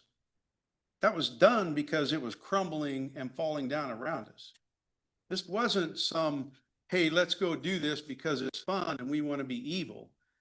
I would hope that that narrative falls on people as something that needed to be done to put a program back in. We did not separate the good that we're doing in Ferguson, and that's what I'm hearing right now from residents in the city. And it quite honestly breaks my heart. That really should not be being spread around because that is not what happened. And I'm willing to sit down, and I have already offered to sit down with a couple of residents who want this level of detail. We've done this before at, a previous meeting that was set up by Shirley, and we will do it again just to educate people. The last thing that I was asked to provide by a couple of council members and our city manager was our flow for process application, right? There hasn't been lately, I'll be honest with you, but previously there was a lot of questions about rejected applications, implicating that FNIP was playing games with application approvals. I assure you that is not the case. The application is submitted by email, mail, drop-off, or pickup. It's checked for completeness, and the homeowner is notified of any missing information. It is not rejected. It starts through a process here. You go back to the homeowner, you notify them of any missing information, and they have the opportunity to provide that, right? The requirements are checked: ownership, location, taxes, work dates. All the things that are listed in the requirements on the application are what's checked. Nothing else. If the requirements are all met, then the application is sent to the board of directors for a vote. This is done, we altered our bylaws to be able to do these approvals via email so that residents didn't have to wait for a monthly meeting to get the approvals. We now have the approval to turn these around in a day or two to give the homeowner approval for their application once everything's complete. The homeowner is then notified of a pass-fail with an explanation if there's a fail. This almost never happens. Because of all the work that's done getting up to this point, 99.9% of them pass. Occasionally, there will be something that a board member will catch that wasn't caught in the process, and that'll go back. They still have the opportunity to come back and fix that and be able to do it. The reason that most things are failed is because the work has already been completed before the application was filled out. The homeowner can correct the reason for failure and reapply. So they're still not locked out, right? The homeowner can request an appeal to the board and attend the next board meeting. That's happened a few times. And a few times the board has heard the homeowner's request and has voted accordingly, right? The board will vote again upon hearing the homeowner's case and reapplication. I just duplicated that one and said it. So we work diligently within our requirements to help everyone get approved. This is not something that's just stamped, right? You don't get this because you forgot to pay your taxes, right? There's a lot that goes into this. The application workshops that we hold and have held previously, right? The one-on-one in-home help, I can't tell you how many residents, I'm not really sure what I'm doing, the application, I need some help. Particularly our elderly residents, we go sit down with them at their home and fill this application out and help them bring it in, right? We do it through phone calls and we do it through emails as well. So a lot of what's gone on, you know, and hearing the things that have come for FNIP and the accusations about misspending the funds and the things that we've done breaks my heart, guys. And some of it's starting right here. And we need to get control of that and reel it in. This organization has done nothing but good for the city of Ferguson, and it has not been mismanaged. Mr. Robinette.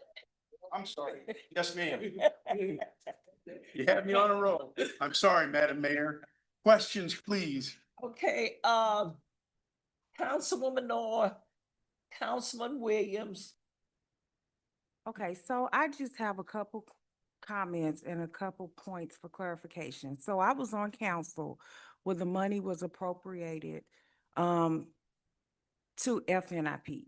And I want to say that was in 22. Mayor, you can correct me if I'm wrong, please interrupt me where I'm wrong. ARPA funding. The ARPA funded, the American Rescue Plan dollars, when that money was, I think let's go back. I think the disconnect is that residents have found it so hard to be able to utilize the program. Going back, I remember being on this council and Councilman Palmer saying, and I'm paraphrasing, yeah, we just instituted this exterior home grant program.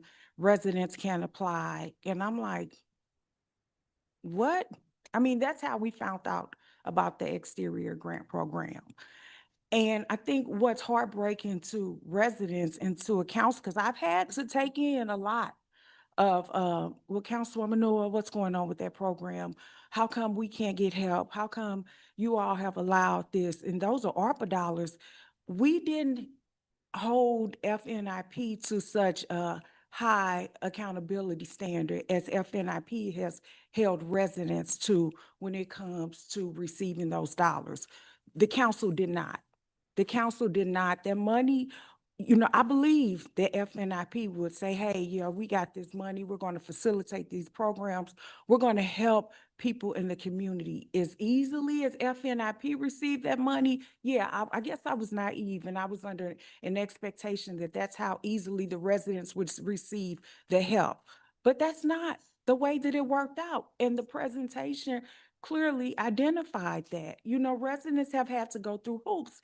And for the residents who did not know about the program, when they found out and their paperwork was presented to you all that the work was completed, how come, you know, we couldn't help some of those residents out? I know people personally who they were told, you know what, you had the work done, it's too late.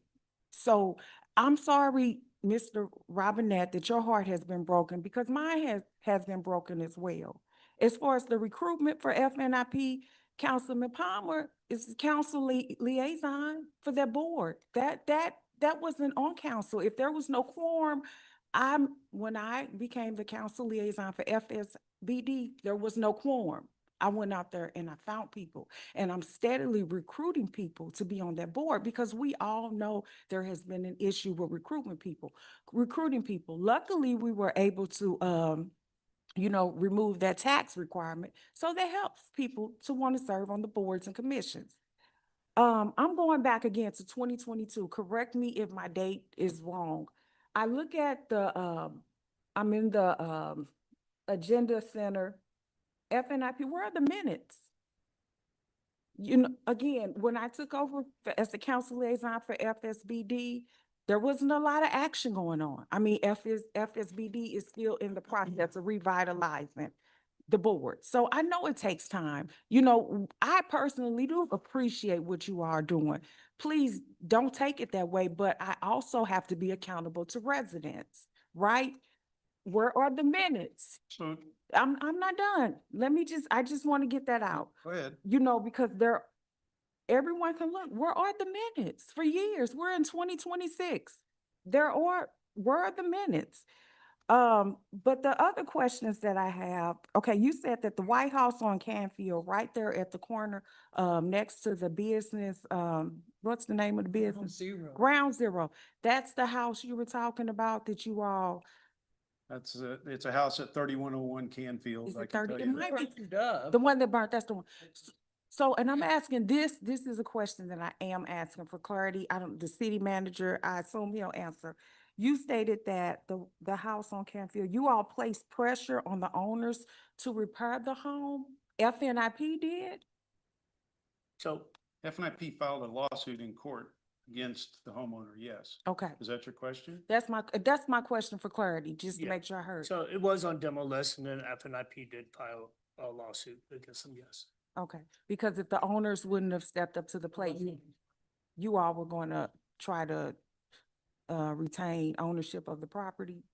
That's why the lawsuit was placed. Am I understanding? We are allowed to do that under the Missouri Abandoned Housing Act. Okay, no, I'm asking again for clarity, I'm No, not no, as, I'm you know. answering, hopefully, Yeah, okay, your question. okay, well, city manager, Yeah. I'm asking him. So on a lot of the burned out houses, we have people just skate out, right? Right. And so a lot of those go on a demo list. Right, Once they go on a demo list, we're done talking to the resident until they actually bring us a plan. So it was on a demo list. To us, until that person came back and said they wanted to, fix up the property and they brought us a plan. And then we worked with them while it was still on the dangerous building list until it was completed. okay, no, again, I'm asking because, okay, so the next, thank you for that. Does FNIP, and this question has kind of been asked before, does FNIP have the data, the demographics per ward of who has been helped with the ARPA funding through FNIP? We do not track it by ward because it's homeowner tracked. Okay. We don't pay attention to what ward. If more people submit an application from one particular ward over the other, then they're gonna have a higher number. We don't control any of that. Okay. That's done by where the application comes from. Okay. All right, and then you stated that the bank account was overdrawn in April of 2023. In April of 2023, at that point, hadn't we appropriated the funds, the ARPA dollars, or Yeah, no? we had. In the bank account for FNIP was overdrawn.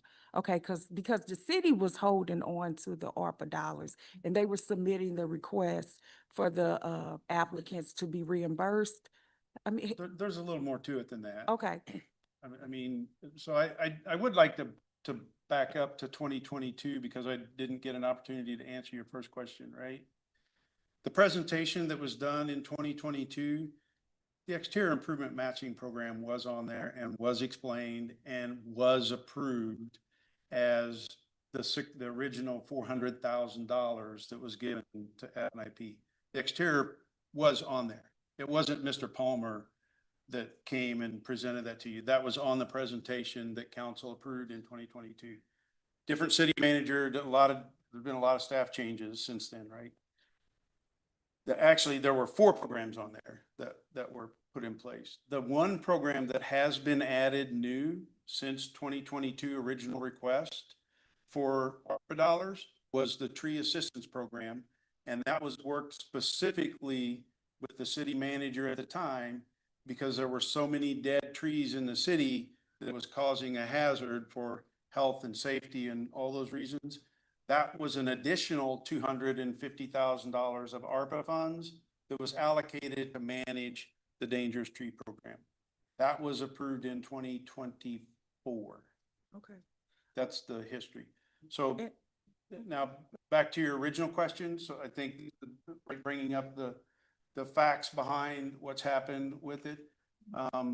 FNIP worked that program, the wording for the tree program, that was worked with, again, the city manager. We did a couple of drafts back and forth. We agreed to what the tree program should be. We put it in place and it included a low income option at that time. Does that answer your questions, Council? And I'm almost finished because I know other people. Yeah, I add one thing to that. Uh-huh. We also did a tree study, which has did. also identified a lot of trees that are ours as well, through this program. And the city has also brought some trees down with the money through FNIP. No, and again, my comments, questions are for clarification. But again, I do remember sitting on this council and, okay, FNIP may have presented, but when I learned that the programs were live, it's when Councilman excuse me, Palmer stated in his miscellaneous, he was like, well, you know, we have the exterior grant programs happening now. And I just remember driving home like, that's how we found out about them. There was no advertisement. This, again, my heart is broken too. This is not about blame. I really want these programs to work so that residents can receive help. We want residents to receive help. I mean, people need help. So it's not about blame, but it is about accountability. And it goes back to when those funds were appropriated to FNIP, that's $650,000 in total with no advisory, no, well, this has to happen, this has to happen, we need to see this, we need to see that, we need to, like, there was a blind trust. But then when it comes to residents receiving that assistance, it's, oh no, you have to do this, and this has to happen, and this needs to happen, and that needs to happen, and you paid, and oh, well, too late, so bad, I'm sorry. So I guess we're broke. We both have broken hearts because my heart is definitely broken. But that's it. Thank you, Mayor. Thank you all for listening. Okay. Who's next? Let's do it this way. Councilman Williams. You good? Councilman Franklin, you good? I got questions, but Okay. Councilman Palmer, pass off. I just need a. Okay, so we'll go in that order, okay? I've used FNIP 3 times. Thought I used it twice, but it was 3 times. First for some exterior landscaping, the second time, some windows in the back, and then the last time, whole house generator, some other stuff. So I spent way more money than was given to me. Everybody on this council, except for Mike Palmer, has used the program. It's a great program. It helps a lot of people. I actually need to tell my neighbor about the tree program. I think she was aware of FNIP, but not the tree program, because she has some dead trees that are aiming right at my house and my pool. So, you know, I still kind of consider myself an outsider. I don't know a lot of the backstories, but you know, I just want you to be candid with me. For a program that does so much good, why is it so much hate for it? I just don't understand, you know. Majority of the council has used the program. I think it helps people. I just don't get it. I mean, if you can kind of elaborate on that, that would be helpful.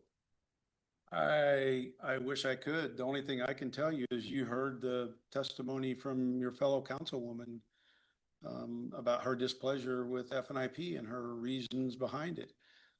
You know, I can't fix the misinformation of how it was appropriated, who approved it, what's been done, you know, to say that it was done with no oversight. Really? The council is oversight and we're managed by a board of directors. You guys, that's how nonprofits work in the state of Missouri and probably the whole damn country. They're governed by a board of directors. We have a board of directors and they govern that. I'm not sitting here making these decisions unilaterally.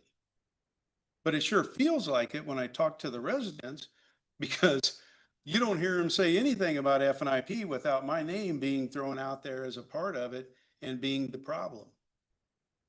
So that's got to fix right here in this room. That's where we're going to start this. If we don't, then, you know, at some point, I'm sure it'll be back into shambles again. You can't do it without cooperation. Welcome to leadership. So when Been in leadership a long time. This isn't leadership. This is pitchfork style. I'm sorry, Madam Mayor. That was out of turn. Very You much are, so. you are correct. You are correct. It's the leader always takes the Yes. blame. So when you guys designate money that leaves a bank account, how many signatures do you guys need for that money to leave? Two, a check, a draft cannot be pulled out of the F&IP account without two signatures. So that's oversight, so no one person can Yeah, just. that did not exist until we changed our bylaws. That is correct. So that's something that's good that came out of the bylaws. So like I said, I've done the application. It's standard process for most nonprofits to have those levels of protection in for finance so that no one person can abuse the account. It was put in because that's the standard. Fair. So like I said, I've used the program 3 times. The application is not that bad, but I know some seniors might have an issue attaching the attachments in their receipts. And nowhere on there does it ask your raise or how much you make. They just want to make sure you're a homeowner and that your taxes are paid. So when people try to make it a race issue, it's kind of disheartening because that it doesn't ask it on the application, so it's nowhere that you can keep that data. And I think if you did ask the application, it might be considered redlining or could be racial discrimination because you're keeping up with that data. So I think it's wise not to keep that data. And the last question I want to ask you, I think I know the answer, but I want to get it from you. So this program is specifically for homeowners. So it's been a lot of people that say, well, I'm not a homeowner, I'm a long-term renter. Why can't I use the program? Like I said, I think I know the answer, but I want to hear it from you. So there's a reason I read our mission statement word for word, right? I would encourage you to go back and read the mission statement again.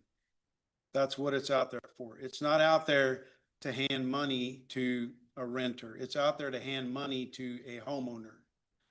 I personally think we should be helping those responsible landlords as well take down dead trees. If a dead tree falls on my house and it was sitting in a rental house next to me and we didn't appropriate that money, we haven't done our best to protect the citizens that are here for the homeowners.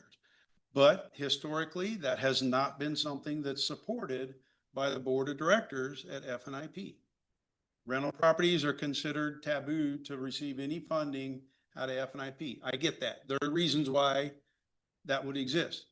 But as far as I'm concerned, the mission statement spells out clearly what F&IP's role is, and we work within it.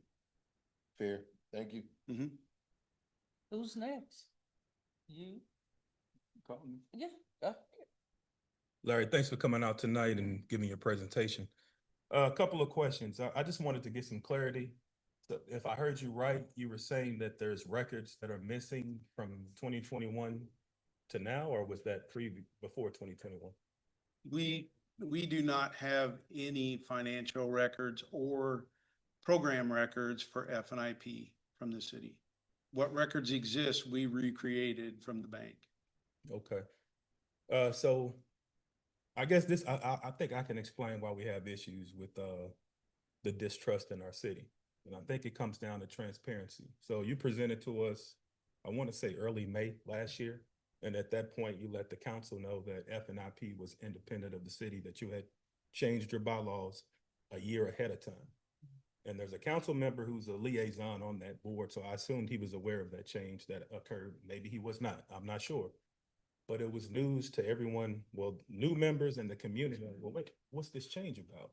And so it rubbed people the wrong way who were already feeling a certain way.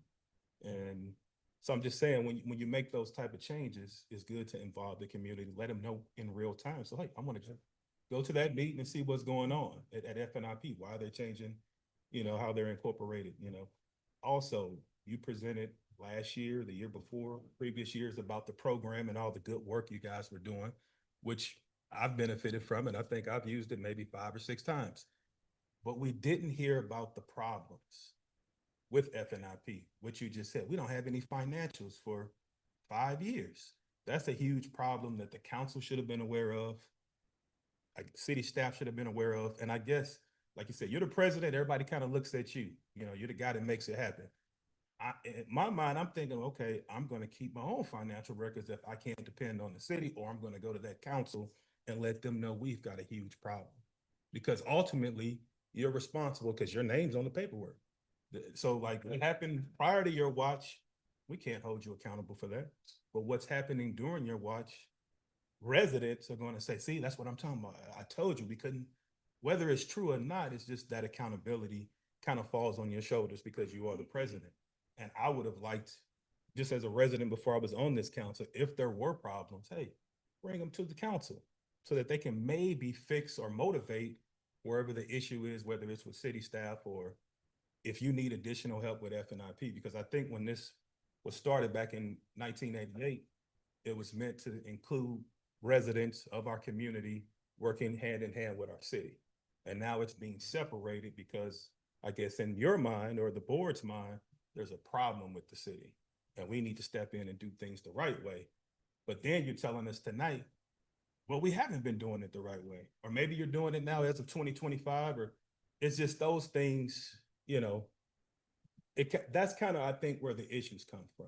Like I've always said, hey, I don't think FNIP is doing anything egregious, but when I hear financial records are missing and checks are, I guess, bouncing, that gives me pause to wonder, well, what's the problem? Who is, like, we're hearing it's the city's fault, but then I don't think anybody's going to take any accountability at the city for what happened last year or 2, 3, 4 years ago. And so that's where residents, they begin to mistrust. Like, I don't know if I can trust what they're telling me as fact. And now we got the state stepping in to see and look at whatever they're looking at. So I just wanted to offer you that as maybe that's why moving forward, maybe you can be more transparent and maybe more inclusive. When I say inclusive, before I sat on this council, I volunteered to assist FNIP. I was never taken up on that offer, which is fine. But again, when you bring people into the fold, it kind of settles the natives. Okay, I trust that guy, I trust that woman. Maybe it's okay. So just my advice to you. May I? Sure. Let me give you some advice. You paraphrased me incorrectly 3 times in your spiel right here.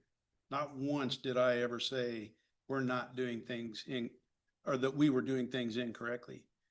Since I've been on FNIP, it's been by the book. So I've been threatened with audits and I welcome somebody to bring them on for FNIP. So that was my first question to you. Do you have those records for that time from 21? They're not my records to have. So it's My not your response to you was they were unable to provide them. If I were sitting on that city council, I'd be pressuring my city management staff as to where the hell those records are. I'm quite certain they're in here somewhere. Well, But we've had so much change and chaos, we can't find them. So I agree with you. You're 100% right. Then why didn't you bring it up? Well, this is the first time you've told me there's an issue. No, it's not. Come on, No, it's Larry. not. This is the first time. Gentlemen. Come on, this is the first time you've told this council or me directly that we're missing records for 5 years.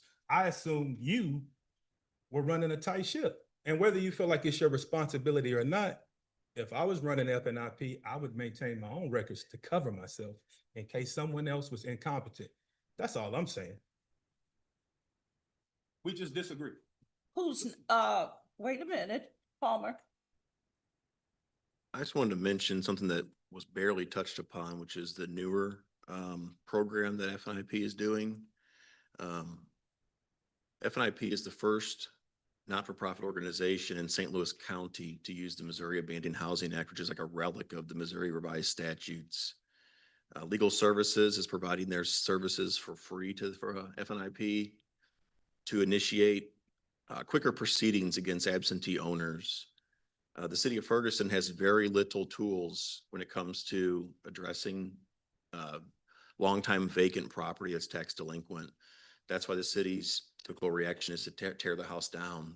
The city of Ferguson is not eligible to use the Abandoned Housing Act, but FNIP is because of this very specific things that are listed in its bylaws. If FNIP was tied closer to the city, they would lose their eligibility for most grants as well as the use of the Abandoned Housing Act.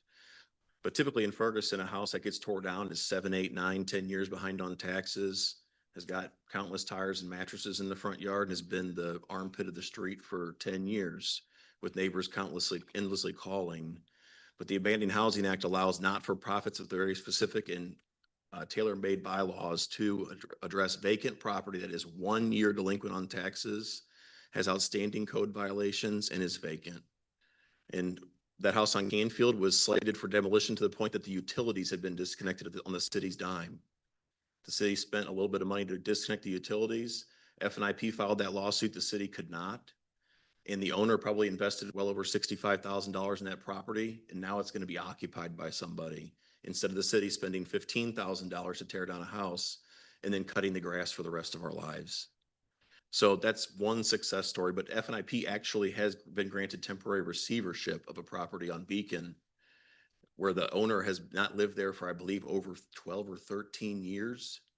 Correct. And the property is full of, I think they're at their third dumpster now of possessions. So I just wanted to show that they're continuing to expand their programming, and they're using this little known ordinance that I believe other cities will probably start to use if they have not-for-profits or neighborhood organizations within their cities that meet the requirements for this ordinance to be used, this law at the state level.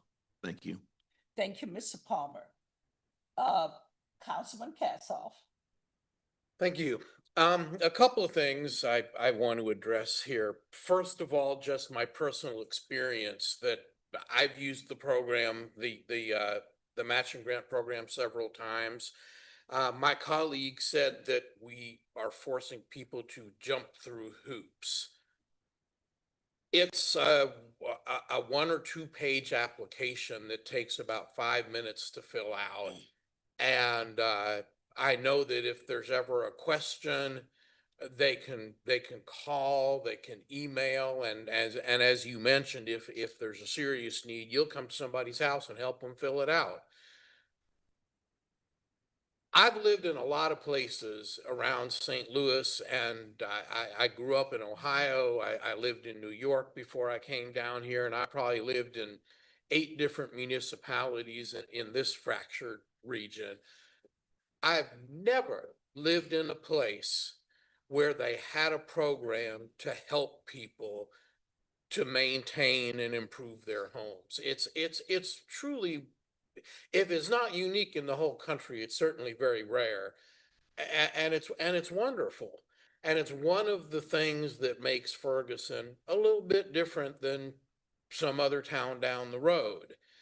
So I appreciate it, and I appreciate the work that you and the board are doing. And I really take issue with the characterization that people have to jump through hoops. You do have to get approved before you do the work, for sure. But I mean, everything in life is like that. If you want to buy a house, you got to get approved for a mortgage before you can, you can't buy the house and then go get the mortgage. And you can't, there's a lot of things in life like that. So, but it's a simple application process. Now I want to deal briefly with these financial accounting and other issues. To be clear, the missing years where there are no financial records, was the financial record keeping at that time under the control of city staff or of FNIP? It was under the control of city staff. Okay, so at that time, if you had a check to cut, you came to the city and the accounting department would cut a check.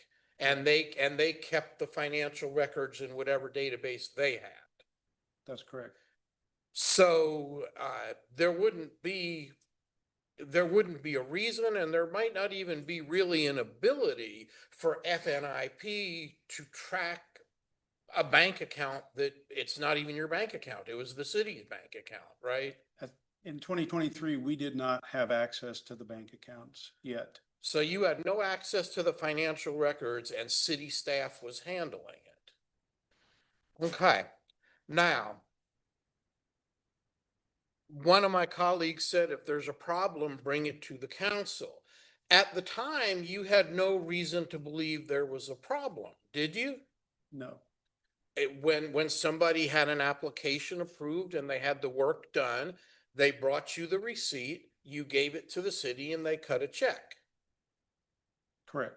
So you wouldn't have any reason to know that they weren't maybe recording that invoice in a database or doing whatever they were supposed to be doing. That was a staff function and you were a volunteer board, correct? Correct. So when you found out, how did you find out that there was no financial records? We applied for a grant through an external entity that was not the city of Ferguson, and they required 2 years of financial reports to do that. So in 2022, when that started, I went to the city manager at the time and requested those, and they were unable to produce that. And then in 2023, there was a change, right? A lot of changes then within the city staff, but in 2023, when the overdrawn checks happened in April, there was a lot of misinformation about that too, right? It's, you know, it was, oh, FNIP can't even manage their own funds. They're But those from the checks bank are from a account. city account, not from an FNIP account. FNIP had restricted funds. My understanding was FNIP had restricted funds attached to it that were set aside in a separate account that was managed by the city. It was not commingled with city funds. But you didn't have access. I did to not that have account. access. No And one your on the board FNIP did board had access to those. That is Okay. correct. Okay, so you found out that they didn't have the records, and at that point, what did you do?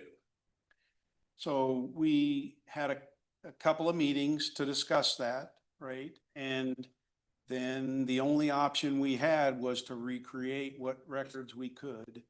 Again, UMB was able to give us 3 years worth of bank statements.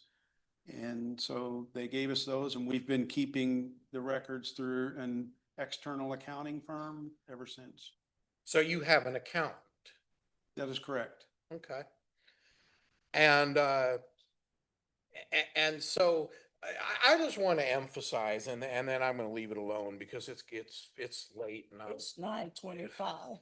but everything we're talking about here is a staff function. Now, if you didn't even know it wasn't working until you asked for something and they couldn't give it, but you were dealing with the city manager and account and possibly finance staff, and those are the appropriate people. As a council member, I don't even have access to the financial information in the city. I can put in a request, but we're talking about purely staff functions here. And look, I'm delighted that you guys got it straightened out. I'm happy that FNIP is continuing to do what you're doing in the community, and I think you've done the right thing here. And that's all I've got. Thank you. City manager. Yeah, I just want to clear one thing up. I was not in charge when his things, Larry, when Larry wanted to resurrect FNIP. I didn't look at you when I said. I city know, manager, but did I? I mean, city staff is a lot, right? But when Larry wanted to resurrect FNIP, he did come to us. He did say that they did not have records. He did say they were gonna take care of their own bookkeeping, and that's how we started. So when we did up the money, we would write him a check and they would put it in the account. So I wanted to make everybody be aware, but not me. I also want to make it quick. Okay. I also want to interject something on the heels of that, right? Because, you know, we're talking about a lot of negative stuff. When we overdrew the bank account, I picked up the phone and Chief Hampton was in charge at that point, and it was fixed that day. He took whatever steps were necessary, which now that I have access to those bank accounts with UMB, I know that they don't fix anything in a day. But he got that fixed in a day. So, you know, giving credit where it's due, Right. there was a lot of quick action that took place. That didn't stop the bouncing of the checks. So I'm sorry, Go ahead. Do you think it's disingenuous for someone to be so critical of FNIP to use the program 5 or 6 times? Oh, Councilman Williams. I'm just, it's a yes or no question. The answer is yes, but no matter. I if think it's people- disingenuous in general to run F&IP down when you're using the program. However, no matter if they are critical of FNIP, if they submit an application and it meets the criteria, they get the money, correct? That's correct. That's it, thank you. I just would like to say this. I just want to commend you with the fact that when Miss Shirley and Miss Laverne came to you, you started having meetings for people to understand the process. And when I say welcome to leadership, when the checks were bouncing, people would call it me. Yes. And I told them I had to talk to the city manager. That's the reason why I went into and submitted an application to FNIP because I needed to know the process for myself. And there were some things that I did find out, but I just want to commend you that you came to my house in knee-deep snow to deliver a check. And I asked you, where are you going in knee-deep snow? But I did find some things out and we talked about them, so. Yes, and by the time you filed your application, it was already fixed. Right. And so, you know, the problem got fixed quickly. Well, I'm glad you did take in account what Shirley, Ms. Laverne said and started holding meetings for the residents. Yes, I was That's a big- grateful for what Shirley and Laverne arranged for us to be able to have that meeting. City Manager Hampton and myself and a few other people from the board were there and gave a lot of explanation to residents. It was very well received. Okay, And a lot of good compliments came out of the meeting. last one. Quickly, can you give us a brief idea of, on average in a week, how much time do you, a member of the board, or the person who's currently processing applications spend on the phone with somebody answering questions, at their house, helping them take pictures? I mean, how many of these applications roughly a week are you showing up, helping, going above and beyond to get them approved or get them what they need to do to make sure that they know what they're doing? So in all honesty, to answer that question, you know, it used to be upwards of 10 or 15 hours a week when I was the one processing applications, managing them, submitting them to the board. That got a bit heavy when it got up into the, you know, almost a full-time weekly job. And we hired a part-time administrator. She spends 10 hours a week.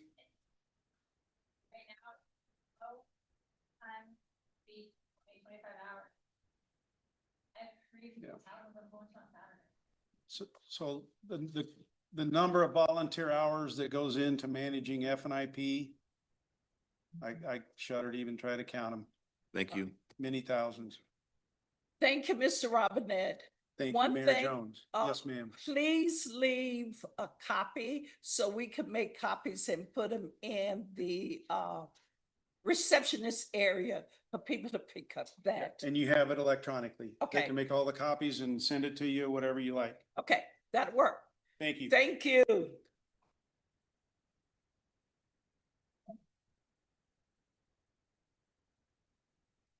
Moving right along. That in the special presentation, we move to public hearings. We don't have a public hearing tonight. We move to the consent agenda. The city council minute meetings.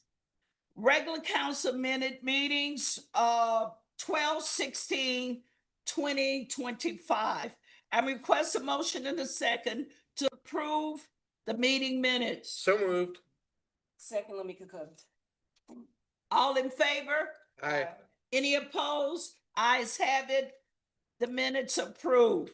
Board and commission meeting minutes. The CRB 12/1/2025. I'm requesting a motion in a second to receive and file the commission meeting minutes. So moved. Second, Lamika Covington. All in favor? Aye. Any opposed? Ayes have it. You all right, Ms. Robertson? Okay, Ms. Roberts, okay, all right. We don't have any appointments tonight. We have a request for a liquor license, Assistant City Manager Dave.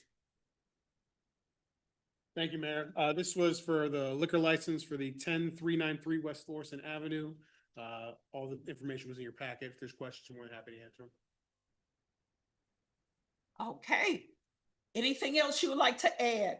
Okay, request a motion and a second to approve the liquor license. So moved. Second, Lamika Covington. All in favor? Aye. Any opposed? Ayes have it. We removed the proclamation for Detective Finn. We have the proclamation for Latasha Brown and Paige Buckner. It was read at their funeral on Saturday. It is posted on our website, and anyone would like to read it there, you can. I just want to say the city of Ferguson was very phenomenal. They supported that family in all ways, many ways. And we have a great community, and you could see if you attended the funeral of the mother and the daughter, you can see how the city of Ferguson comes together when we need to come together to support one another. Moving on to our resolutions, we're going to resolution number 2026-02. Without objection, it will be introduced by myself. Anyone else would like to introduce this resolution? Hear none. Attorney Ryan, could you please read the resolution? Resolution amending the 2025-2026 general fund budget to reappropriate funds designated for citywide costs. City Manager. Yes. Mayor, I'm gonna let Dave talk on this one. He did a little bit more work on this. Thank you. Mayor and council, it was time actually a year ago to update our website for ADA regulations and several other things coming to the website. We noticed that we had money appropriated for the codification project with the changing of the city clerk. That's not going to happen this year. So we're asking to use some of that money to redesign the website and update it.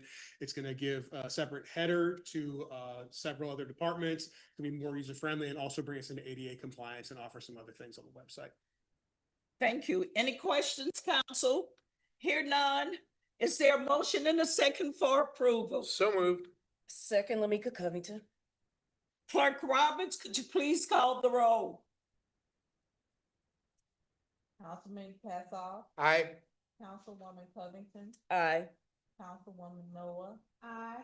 Mayor Jones. Aye. Councilman Franklin. Aye. Councilman Palmer. Aye. Councilman Williams. Aye. Resolution number 2026-02 passed.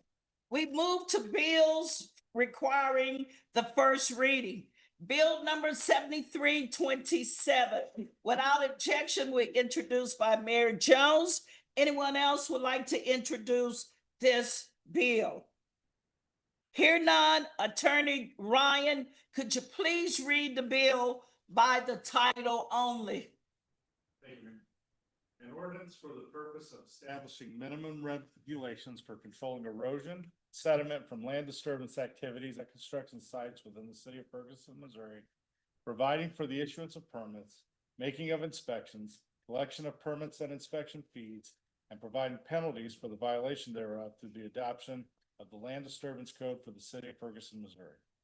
City Manager. Yeah, Mayor and Council, this has been before you previously. It was for our second reading. We had to do some ordinance changes. This is a Ferguson ordinance. However, if it's possible, I need to have a second reading done next week. If we could do a quick Zoom meeting Tuesday or Thursday, since this has been pushed off numerous times, I need to get this done before we're in violation. Okay, thank you. Bill number 7328, without objection, introduced by the mayor. Is there anyone else? Hear none. Attorney Ryan, please read the bill by title only. Ordinance authorizing the mayor of the city of Ferguson, Missouri to execute the deed and other documents in order for the real properties to be transferred to the city for city development and or beautification. City manager. Mayor and council, this is for the three properties on Post Third currently. Thank you. Bill number 7329. Without objection, it will be introduced by all council members present. Attorney Ryan, please read the bill by title only. An ordinance of the city of Ferguson, Missouri, authorizing an improvement program, the disaster recovery program, that is to be funded by the Economic Development Sales Tax as recommended by the city's Economic Development Sales Tax Commission. City manager. Yes, Mayor and Council, as Mr. Uyghur brought up earlier, we do need to make some little bit of word changes. We will have that done before the second reading, the dollar amount and the sales generating business. That was all approved through. We'll EFD. make the amendment just before we. I will have it to you before the second reading. Okay. If it's not too big of a change. I don't think it's gonna. We'll talk, we fine. Okay, bill number 7330, without objection, is introduced by council members present. Hear none. Attorney Ryan, could you please read the bill by title only? An ordinance of the city of Ferguson, Missouri, authorizing an improvement program, the Roofs to Roots program, that is to be funded by the Economic Development Sales Tax as recommended by the city's Economic Development Sales Tax Commission. City manager.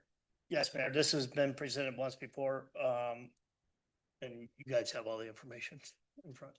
Thank you. Bills requiring second reading. Bill number 7322. I request a motion and a second to place the bill for passage. So move, Naquita Noah. Second. Attorney Ryan, please read the bill. So the city of Ferguson, Missouri, granting a special use permit for 9290 West Florissant Avenue for the purpose of operation of a child care center, subject to the conditions, restrictions, and requirements set forth herein.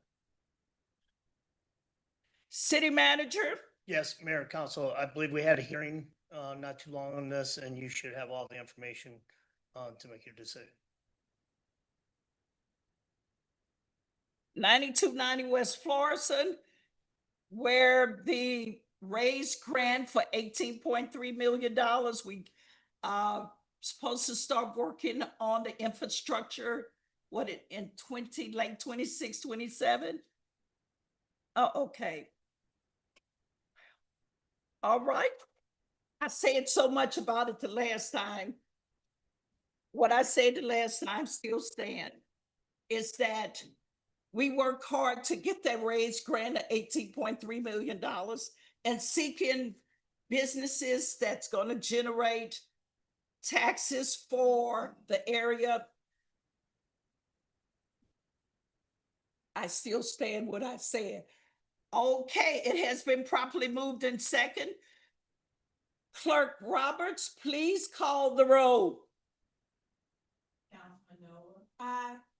Councilman Cook, Councilwoman Cook. Nay. Councilman Pepper, Nay. Mayor Jones, Nay. Councilman Franklin. Aye. Nay. Aye. Bill number, I can't find it now.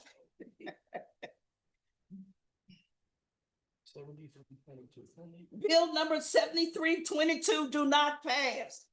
Let's move on to bill number 7323. I request a motion and a second to place this bill upon this passage. So moved. Second, Naquita Noah. Attorney Ryan, please read the bill by title. An ordinance of the city of Ferguson, Missouri, vacating an unimproved portion of the right-of-way at Thatcher Avenue between North Elizabeth Avenue and the improved portion of the right-of-ways Thatcher Avenue and Luis Avenue, subject to the conditions, restrictions, and requirements set forth therein. City manager. Go to Dave on this.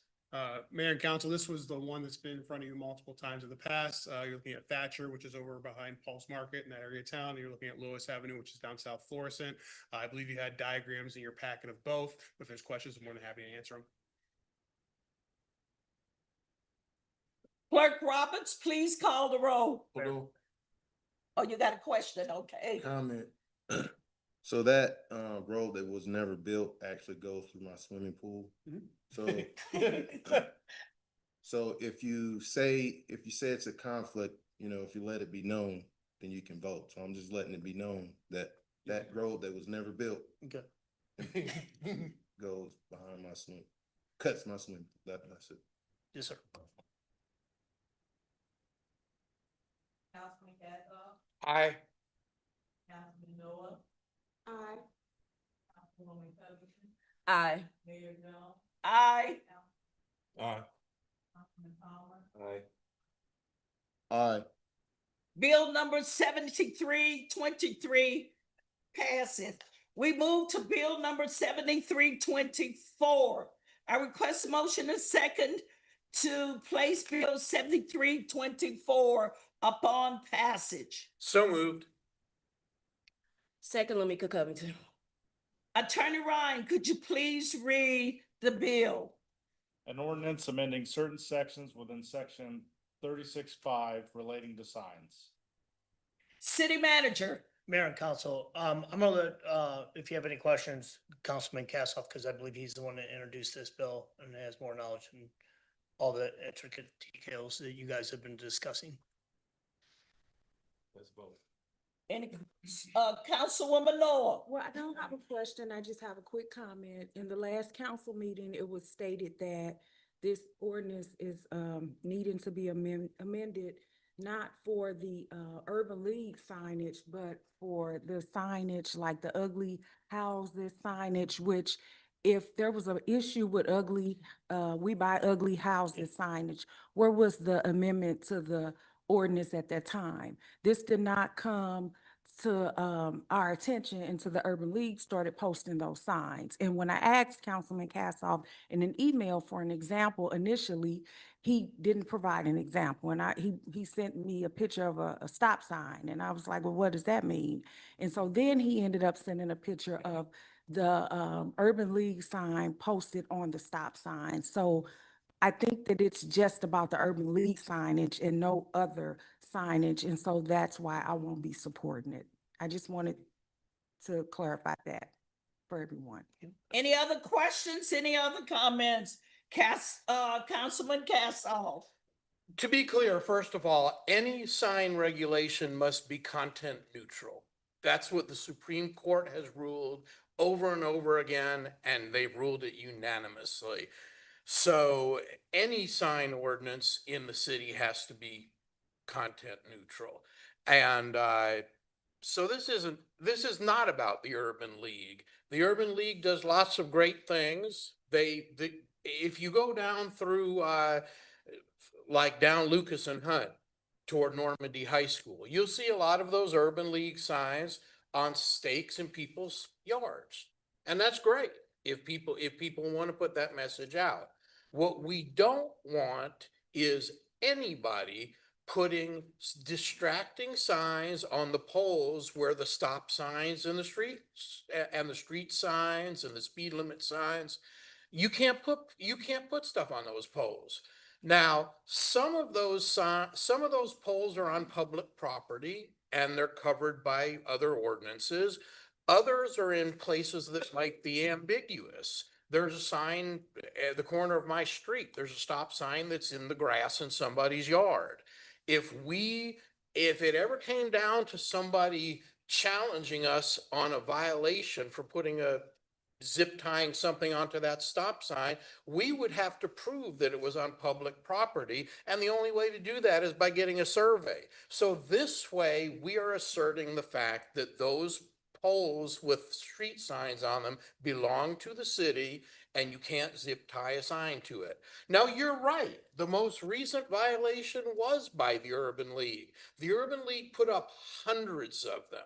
They zip tied them to poles from way down in the city all the way up 270 into Florissant. And when I drove down West Florissant from Ferguson Avenue up to Delwood, every single sign pole had a sign zip tied to it. Come on, man. I mean, let's be reasonable, okay? If you go out to St. Peter's or Chesterfield or any place like that, they're not going to let you zip tie things onto all the stoplights and sign poles. They don't allow that, and we don't have to live like that here either. And one other thing, we have an ordinance that prohibits putting signs on a telephone pole. That telephone pole, people not looking for a stop sign on a telephone pole. People not going to be distracted from a yield sign or a speed limit sign because some raggedy sign from, We Buy Houses or we buy, down in Berkeley, they got We Buy the diabetic strips for cash. I always see those on the stop sign when you get off 170. We buy diabetic strips. I guess the diabetic strip guy hadn't made it clear up to Ferguson yet, so we don't have those. But if you want to sell some diabetic strips, you can go down to Berkeley and they got the signs on the pole down there. Okay? Let's keep our city looking good. Let's give our code enforcement an unambiguous tool. I don't care if it's the Urban League or the Ugly House or the diabetic strips. If you want to do a sign, put it on a pole in somebody's yard where it belongs. And that's all I've got to say about that. Are we ready to vote? Clerk Roberts, please call the roll. Councilman Cassoff, Aye. Councilwoman Covington, Aye. Councilwoman Noah. No. Mayor Jones, Aye. Councilman Franklin, No. Councilman Palmer, Aye. Councilman Williams. Aye. Bill number 7324 passes. We move to bill number 7326. I request a motion in a second to place bill 7326 upon its passage. So moved. Second, Laquita Noah. Attorney Ryan, please read the bill by the title. Thank you, Mayor. An ordinance of the city of Ferguson, Missouri, vacating a certain portion of the right-of-way Mentored Industrial Drive, subject to the conditions, restrictions, and requirements set forth herein. City manager. Yeah, Mayor and Council, we are working with the MSD. They're gonna take portion of Minor Industrial and with their property, they're gonna create a cul-de-sac or round turnaround. So this is a win for the city, actually. Any questions? Any comments? Clerk Roberts, please call the roll. Councilman Cassoff. Aye. Councilwoman Noah. Aye. Councilwoman Covington, Aye. Mayor Jones, Aye. Councilman Franklin. Aye. Councilman Palmer, Aye. Councilman Williams. Aye. Bill number 7326 passing. We move to unfinished business. Do we have any unfinished business? I want to ask, Do we have any unfinished business? Councilman Castle. I would like to ask my colleague, given the lateness of the hour, if you'll give me leave to not raise the issue we discussed this evening. We can talk about it in our next meeting. Unfortunately, I just would like, we don't have to speak long about it, but I would just like to just right quick touch on it, that way we can get it out the way, if that's okay. Unfinished business. Unfinished business, okay. So, we are working as a council on, amending the residential daycare ordinance, okay? But there is an applicant who spoke tonight who applied for a residential daycare application last year. And, she was allowed to apply for the residential daycare ordinance with the staff knowing that the ward was over capacity. And the applicant she reached out to me at the time, and we have been talking about this for months. And while we are working to amend the ordinance, I would like to ask the council, I would like to make a motion for this council to direct city staff to approve the applicant's residential daycare application. She has been waiting a long time. She should have never been able to apply for the application knowing that the ward was over capacity. So just for clarity, I would like to ask the council to make a motion for the council to direct staff to approve her application due to just the time and the money that has been put into this so that we can approve her application and then go on and amend the ordinance. Are you putting a motion on the floor? That was a motion. Do you need me to repeat it? That's your motion you putting on the floor. My motion is I make a motion for council to direct staff to approve the applicant's application for the residential daycare ordinance. Okay, that's her motion. Is there a second? I second it, and I wanted to make a comment. Okay, So Councilman Noah, she spoke about this applicant. She came before planning and zoning, I want to say last March. And at that time, she was told that she could not, get the license because we were over capacity based off of city ordinance. Well, as she's kind of said tonight, we're over capacity in at least one of the 3 wards already. So I suggested to my colleagues last year that maybe we don't change the ordinance at all. We keep what we have in the books and we start enforcing the rules we already have.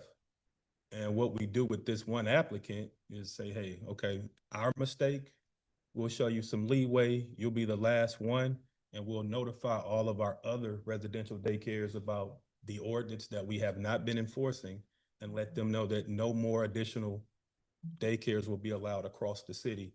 And as they close, we'll get back into compliance with the 4 per ward. That was just an option that I thought would be easier than us trying to amend what we're already not enforcing, because we could pass off bill and still not enforce that. So I thought we should work off what we already have and give the applicant grace, since we made the mistake by allowing these additional, I think it's 4 additional daycares to operate as is. Well, at least in one ward. I don't know about the other 2, but. so, Councilman Kassoff. My colleague would have us rectify the negligence of city staff by directing them to continue that negligence. And I must steadfastly disagree with that. I don't know the address of this applicant, and it may well be that under this new bill that we're trying to work the details out on right now, she will be able to have one. Now, if there's a daycare next door to her, that's not going to happen, because even under the present ordinance, there's 1,000 feet requirement between daycares, okay? Now, anybody could come and put in an application. If my next door neighbor has a daycare, I can go into City Hall and put an application in to have a daycare. But they're going to deny that application because you have to be 1,000 feet away. We have these ordinances in place for a reason, because nobody want to live on a block that's got 6 daycares on it, okay? So on the other hand, I'm sympathetic to the fact that a 4 daycare per ward restriction doesn't make any sense, because you could have 4 daycares in the neighborhood over by Home Depot, and then there's going to be somebody in Jeske Park, clear on the other end of town. They're both in Ward 1. But that person in Jeske Park can't get a daycare license, or the person in Robert Superior can't get a daycare license because we've already got 4 of them up by Home Depot. That doesn't make any sense either. So what I'm proposing, and I've sent the details to my colleagues on council, and I actually have a Facebook post out there with some information on that as well. And I'm going to put more information out hopefully tomorrow. I did some sample maps to show how it works and things like that. But what it does is it eliminates the 4 per ward limit. And it starts at two daycares got to be 1,000 feet apart, just like they are now. So if your next door neighbor's got a daycare, you're not getting a license now, same as it was before. But if it's if there's 4 in the ward, but they're all more than 1,000 feet from you, you can get a license. And then as we add additional licenses, the distance goes up. So if it's 2 daycares 1,000 feet apart, we'll say 1,500 feet for the third one. So that way you don't, because if you don't do that, some of these neighborhoods that are several thousand feet, you could end up with 12 daycares in one neighborhood. And I know people are not going to be happy about that either. So by increasing the distance as the numbers go up, you prevent that density that would be disruptive to the residential neighborhood. Now, I would like to get this bill done as quickly as possible so that assuming that this lady's next door neighbor doesn't already have a daycare, we can get her a license. I want her to have a license, but the way we have a license isn't to say, well, we made 4 mistakes in the last however many years, and I don't even know if these daycares even exist anymore. But assuming they do, we made 4 mistakes. That don't mean that we're gonna pass a resolution in this council to direct staff to make another mistake. Let's do this the right way. We can get this bill passed fairly quickly if I can get input from my council members and the community, and we can get the details worked out. Because let me be clear, there's some people who say, leave it at 4, never issue another license. There's people who don't want any more daycares. And then there's other people who say, well, just license anybody who wants to. Well, we need more daycares. But then when there's 12 daycares on 2 blocks in one neighborhood, then we're going to get angry calls about that too. So I'm trying to split this down the middle here and come up with something that protects everybody's preferences and rights. And if we can get this, we can get this passed 2 council meetings from now, and then we can process the lady's application and get that done the right way. And that's what I ask that council do. Councilman Williams? So, we made a mistake, so we should give her license. She's been waiting months. She might have a mortgage on that property. She produced all her documents. So she's ready to rock and roll. However, I do think you're spot on about the concentration, but you have to look at the spirit of this ordinance. It was probably produced in the 80s. When the population wasn't as large as it is now. It's larger now and larger back then. It was larger back then. It was 21,000, now we had 18,000. Well, childcare is needed, So I think if you have over 6, it's considered commercial. You can get funds from the state. But I don't think we should let this woman wait any longer on a mistake on our part. And city council doesn't know how many daycares are in each ward. They don't know. They just give her the application. But is that her fault? So the whole principle is life, liberty, and the pursuit of happiness. So we're stopping this lady from basically making a living. But at the same time, we do not want a concentration of daycares. We don't want daycare, liquor store, daycare. That ruins the property value for everybody, and we don't need that. So I think you're spot on with your concentration ordinance that you're working on. However, I do think we should go ahead and give her the license for the daycare. I don't think that's going to affect anything. Thank you. Councilman Palmer? Currently, how many licensed daycares are there in Ward 1? 8, I think. There's 8.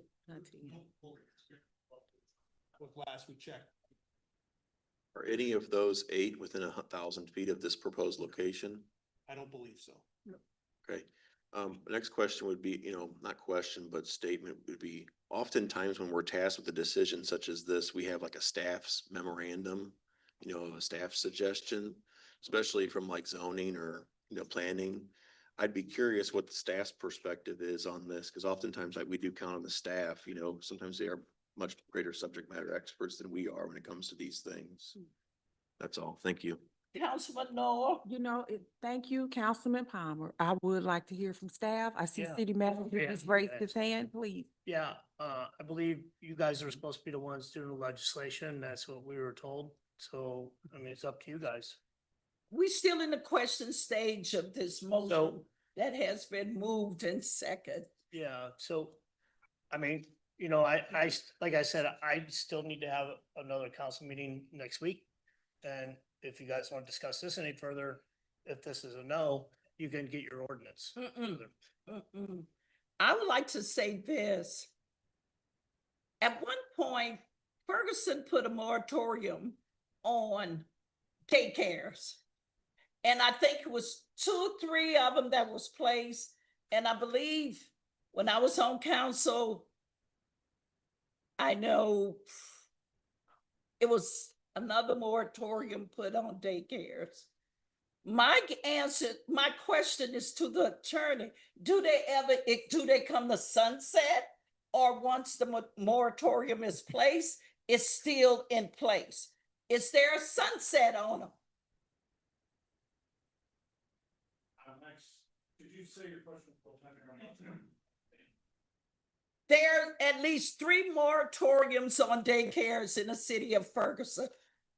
I believe when I got on in 2014, another one was placed. And my question is there a sunset on these moratoriums on daycares? I think it would depend on the moratoriums. Well, I think that needs to be researched first before we start voting on putting daycares where there are already too many. And I have talked to the residents of Forestwood. They don't want no more. They have enough over there. So my question becomes, could you please look for the moratoriums and see if they have a sunset on them? And if they don't, then we still under those moratoriums. Is that not correct? If there's no sunset on them. I would say if the moratoriums don't have a sunset in them, that it would be effective. Please find that out and bring it back to the next meeting. Thank you. Now, are you ready to vote?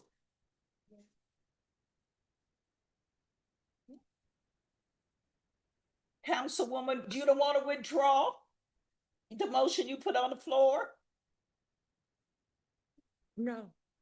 I just want to caution you, it's hard pressed for the council to want to give the city manager and the staff that type of directive. That's kind of hard pressed. I'm gonna ask you again, would you like to withdraw your motion? It's hard pressed.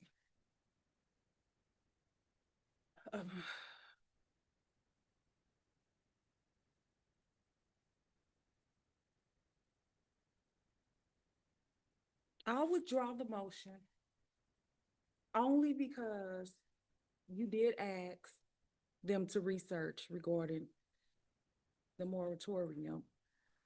However, you know, we really need to handle this situation. But yes, I make a motion to withdraw the motion. The motion is on the floor to withdraw her motion.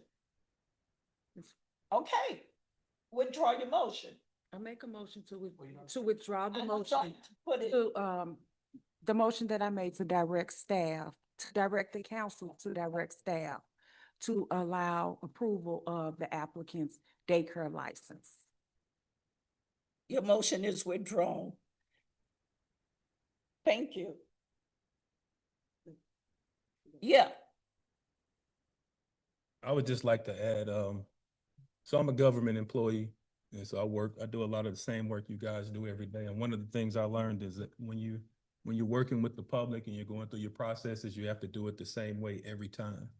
And that way, that protects the entity from someone claiming bias or discrimination. And so everybody makes mistakes. We've made mistakes at St. Louis County. And when we do, we own them. And we extend grace to everybody that could be potentially affected by that process. So I just, like I said, for me, the fact that we have not been enforcing it the right way is grounds for us to go ahead and approve it, but it's been withdrawn tonight. Hopefully, we can get this resolved next week. Because the applicant has been waiting almost a year to find out if they can open their doors. So I just wanted to reiterate that. It's not so much about 1,000 square feet and all this. It's the process needs to be the same for every applicant that comes through our doors. And it seems like it's not always the same, for everybody. And that, people run with that. Councilman Cassoff, then we're gonna move on. I agree that the process needs to be the same for everyone that comes through the door. And if we say, well, we made a mistake in the past, so now we're gonna change the process and allow people to move forward, then the other 10 people that wanna come in with an application ought to be able to get one too. So How that works, but you don't understand. Let's go back. Attorney Ryan, we'll await your decision and everything else. Okay, let's move on to new business. Any new business? Here none, miscellaneous. Let's start with Councilman Williams. It's past my bedtime, but I appreciate you guys staying to the end. I think this was a productive meeting. And once again, we can agree to disagree. We might not agree on everything, but as long as we respect everyone's opinion and keep God's first, I think Ferguson is in good hands. Thank you. God bless. Good night. Thank you. Councilwoman Covington. I have nothing. Councilwoman Noel. Okay, thank you, Mayor. Well, first, I want that, regarding Bill 7325 that's been postponed, I want the residents to know that I heard them tonight. I heard them at the last council meeting. I want businesses to be able to work, the business to be able to work with the residents if they can. If they cannot, then the residents were heard tonight. As far as the woman who is applying for the residential daycare license, just for clarity, and this is unfinished business. We talked about this a while back. We have been going back and forth with this residential daycare license. I hope that we can work together to get this woman's license approved, because in Ward 1 is already over capacity. So it should have been 4 applicants ago. They should have never been allowed. And this is her livelihood. And because, again, she should have never been able to apply. She should have been encouraged. No, if you apply, you're not going to be approved. You cannot apply for a variance as well. Also, city manager, I think it's 5316 or 5216 LC. We talked about this in the past. The leak is back. Okay, all right. Thank you. And as far as Ferguson Neighborhood Improvement Program, I do understand that everything is a process, you all. People do have to complete applications. But the point that I'm making is when FNIP received that money, we didn't make them complete an application. There was no application process for them for FNIP to receive that funding. And those were the ARPA dollars. That's what I'm concerned about, and people receiving help from the ARPA dollars and how hard it was. And yes, Ms. Emerson and Ms. Laverne had that meeting, thank God. But the thing is, we shouldn't have had to meet, because you know what? To whom much is given, much is required. You're talking about $650,000. That's a lot of money. Okay. On Monday, January 27th, 2026, at 6 p.m. at True Vine Missionary Baptist Church in Southwest Ward 3 Ferguson, we're going to have our neighborhood association meeting. The address is 8420 Hill. I have posted the signs on Facebook. I emailed out the sign. We don't physically have any signs to post throughout the neighborhoods. I know, Dave, we spoke about that. You all are working on that, but we do need those signs so that we can bring awareness to people, because people will say, and Councilwoman Covington can even, in the last meeting, people are like, well, we don't know about the meetings. Where are the signs? So anyway, we're gonna have that meeting. I'm hoping the staff can come out and talk to the residents who will be there about what's going on, in their neighborhood and listen to their concerns. The Forestwood Neighborhood Association will meet on Tuesday, February 3rd at Emmaus Bible Chapel, located at 900 Highmont at Hornet. What is it? The Ferguson Human Rights Commission Advocate of the Year nomination application is out there, and it's due on the 30th of this month. If you all know of anyone you want to submit an application for. Thank you to everyone who supported all of the Martin Luther King Jr. celebrations yesterday and supported our Ferguson Special Business District businesses. And I want to again thank you, staff, for your contributions. I know sometimes, we have heated discussions, but I do appreciate you all. I know that you all care and love Ferguson, just like the residents. And again, I offer my condolence to the family of Latasha and Paige Brown. Latasha will be missed so much, as well as her daughter, and also to Atifa Young, who also worked with Southwest Neighbors. She lived in Southwest on Hearn. So I just appreciate those people. They love Ferguson. They love Ward 3. And thank you all. Everyone be safe. Thank you, Councilwoman Noor. Councilman Kassoff. Thank you and good night. Councilman Franklin. So I wanted to start off by thanking everybody that came out to the Ferguson MLK Unity Tour yesterday. It was a great positive event. We saw close to 85 to 100 participants throughout that day. We had a lot of different tour stops. We promoted Ferguson in a positive light. I want to thank EBL, Emerging Business Leaders, for being a part of that, along with our state and local elected officials that came out. Some of our candidates showed up. And what really made me happy was I saw a lot of youth, so generally you don't see a lot of young folks getting involved and being out. So I was very happy about that. Also, I wanted to congratulate Emmanuel United Church of Christ. They just opened their new food pantry yesterday on MLK Day. So they had a really nice presentation and beautiful setup, and they're open for business. So that's another food pantry here in Ferguson that our residents can take advantage of. So that's all I got. Good night. Thank you, Councilman Palmer. Nothing from me tonight. Attorney Ryan. City Manager. Yeah, I got a lot. No, I'm joking. I'm joking. So I want everybody to know we do have weather coming in this weekend. Know your snow routes, know not to park on the streets if possible.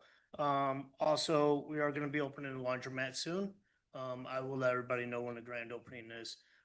That is owned by the actual people that make the wash machines. So it is a really good laundromat. It was about to get redone right before the fire. But as you can see, it's a beautiful place, and I hope everyone comes out and supports that. But please check on your neighbors this weekend. It's going to be very cold. Okay. Thank you. To the city of Ferguson, I would like to introduce our new city clerk, Virginia Roberts. Give her a hand.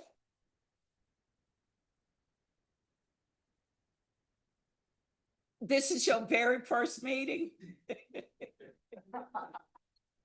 Welcome. Welcome. Welcome. We appreciate it. And to Lavetta, Miss London, who has diligently been working with her. We appreciate our deputy clerk. I only have about 7 or 8 things. And the only thing I would like to say, have a good night. At this time, I'll entertain a motion in a second to adjourn. So moved. Second, all in favor? Aye. Any opposed? Ayes have it. We are adjourned.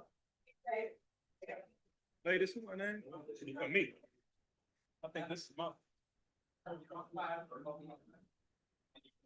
Oh, Lord, it's 10:17. Yeah, I wanted to talk tonight. That's right. I want to. Not here. Oh, and see each other in a while.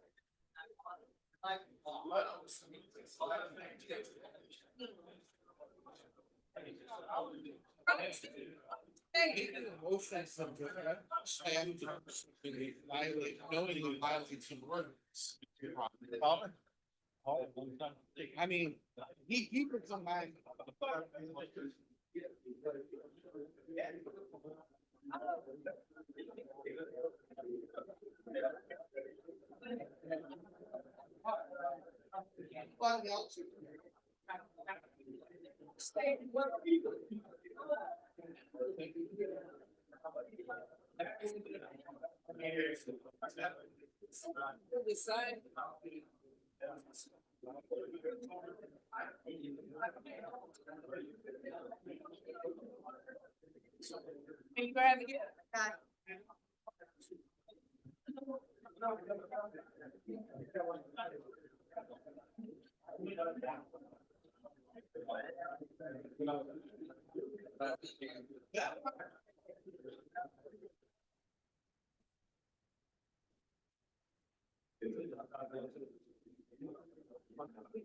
All right.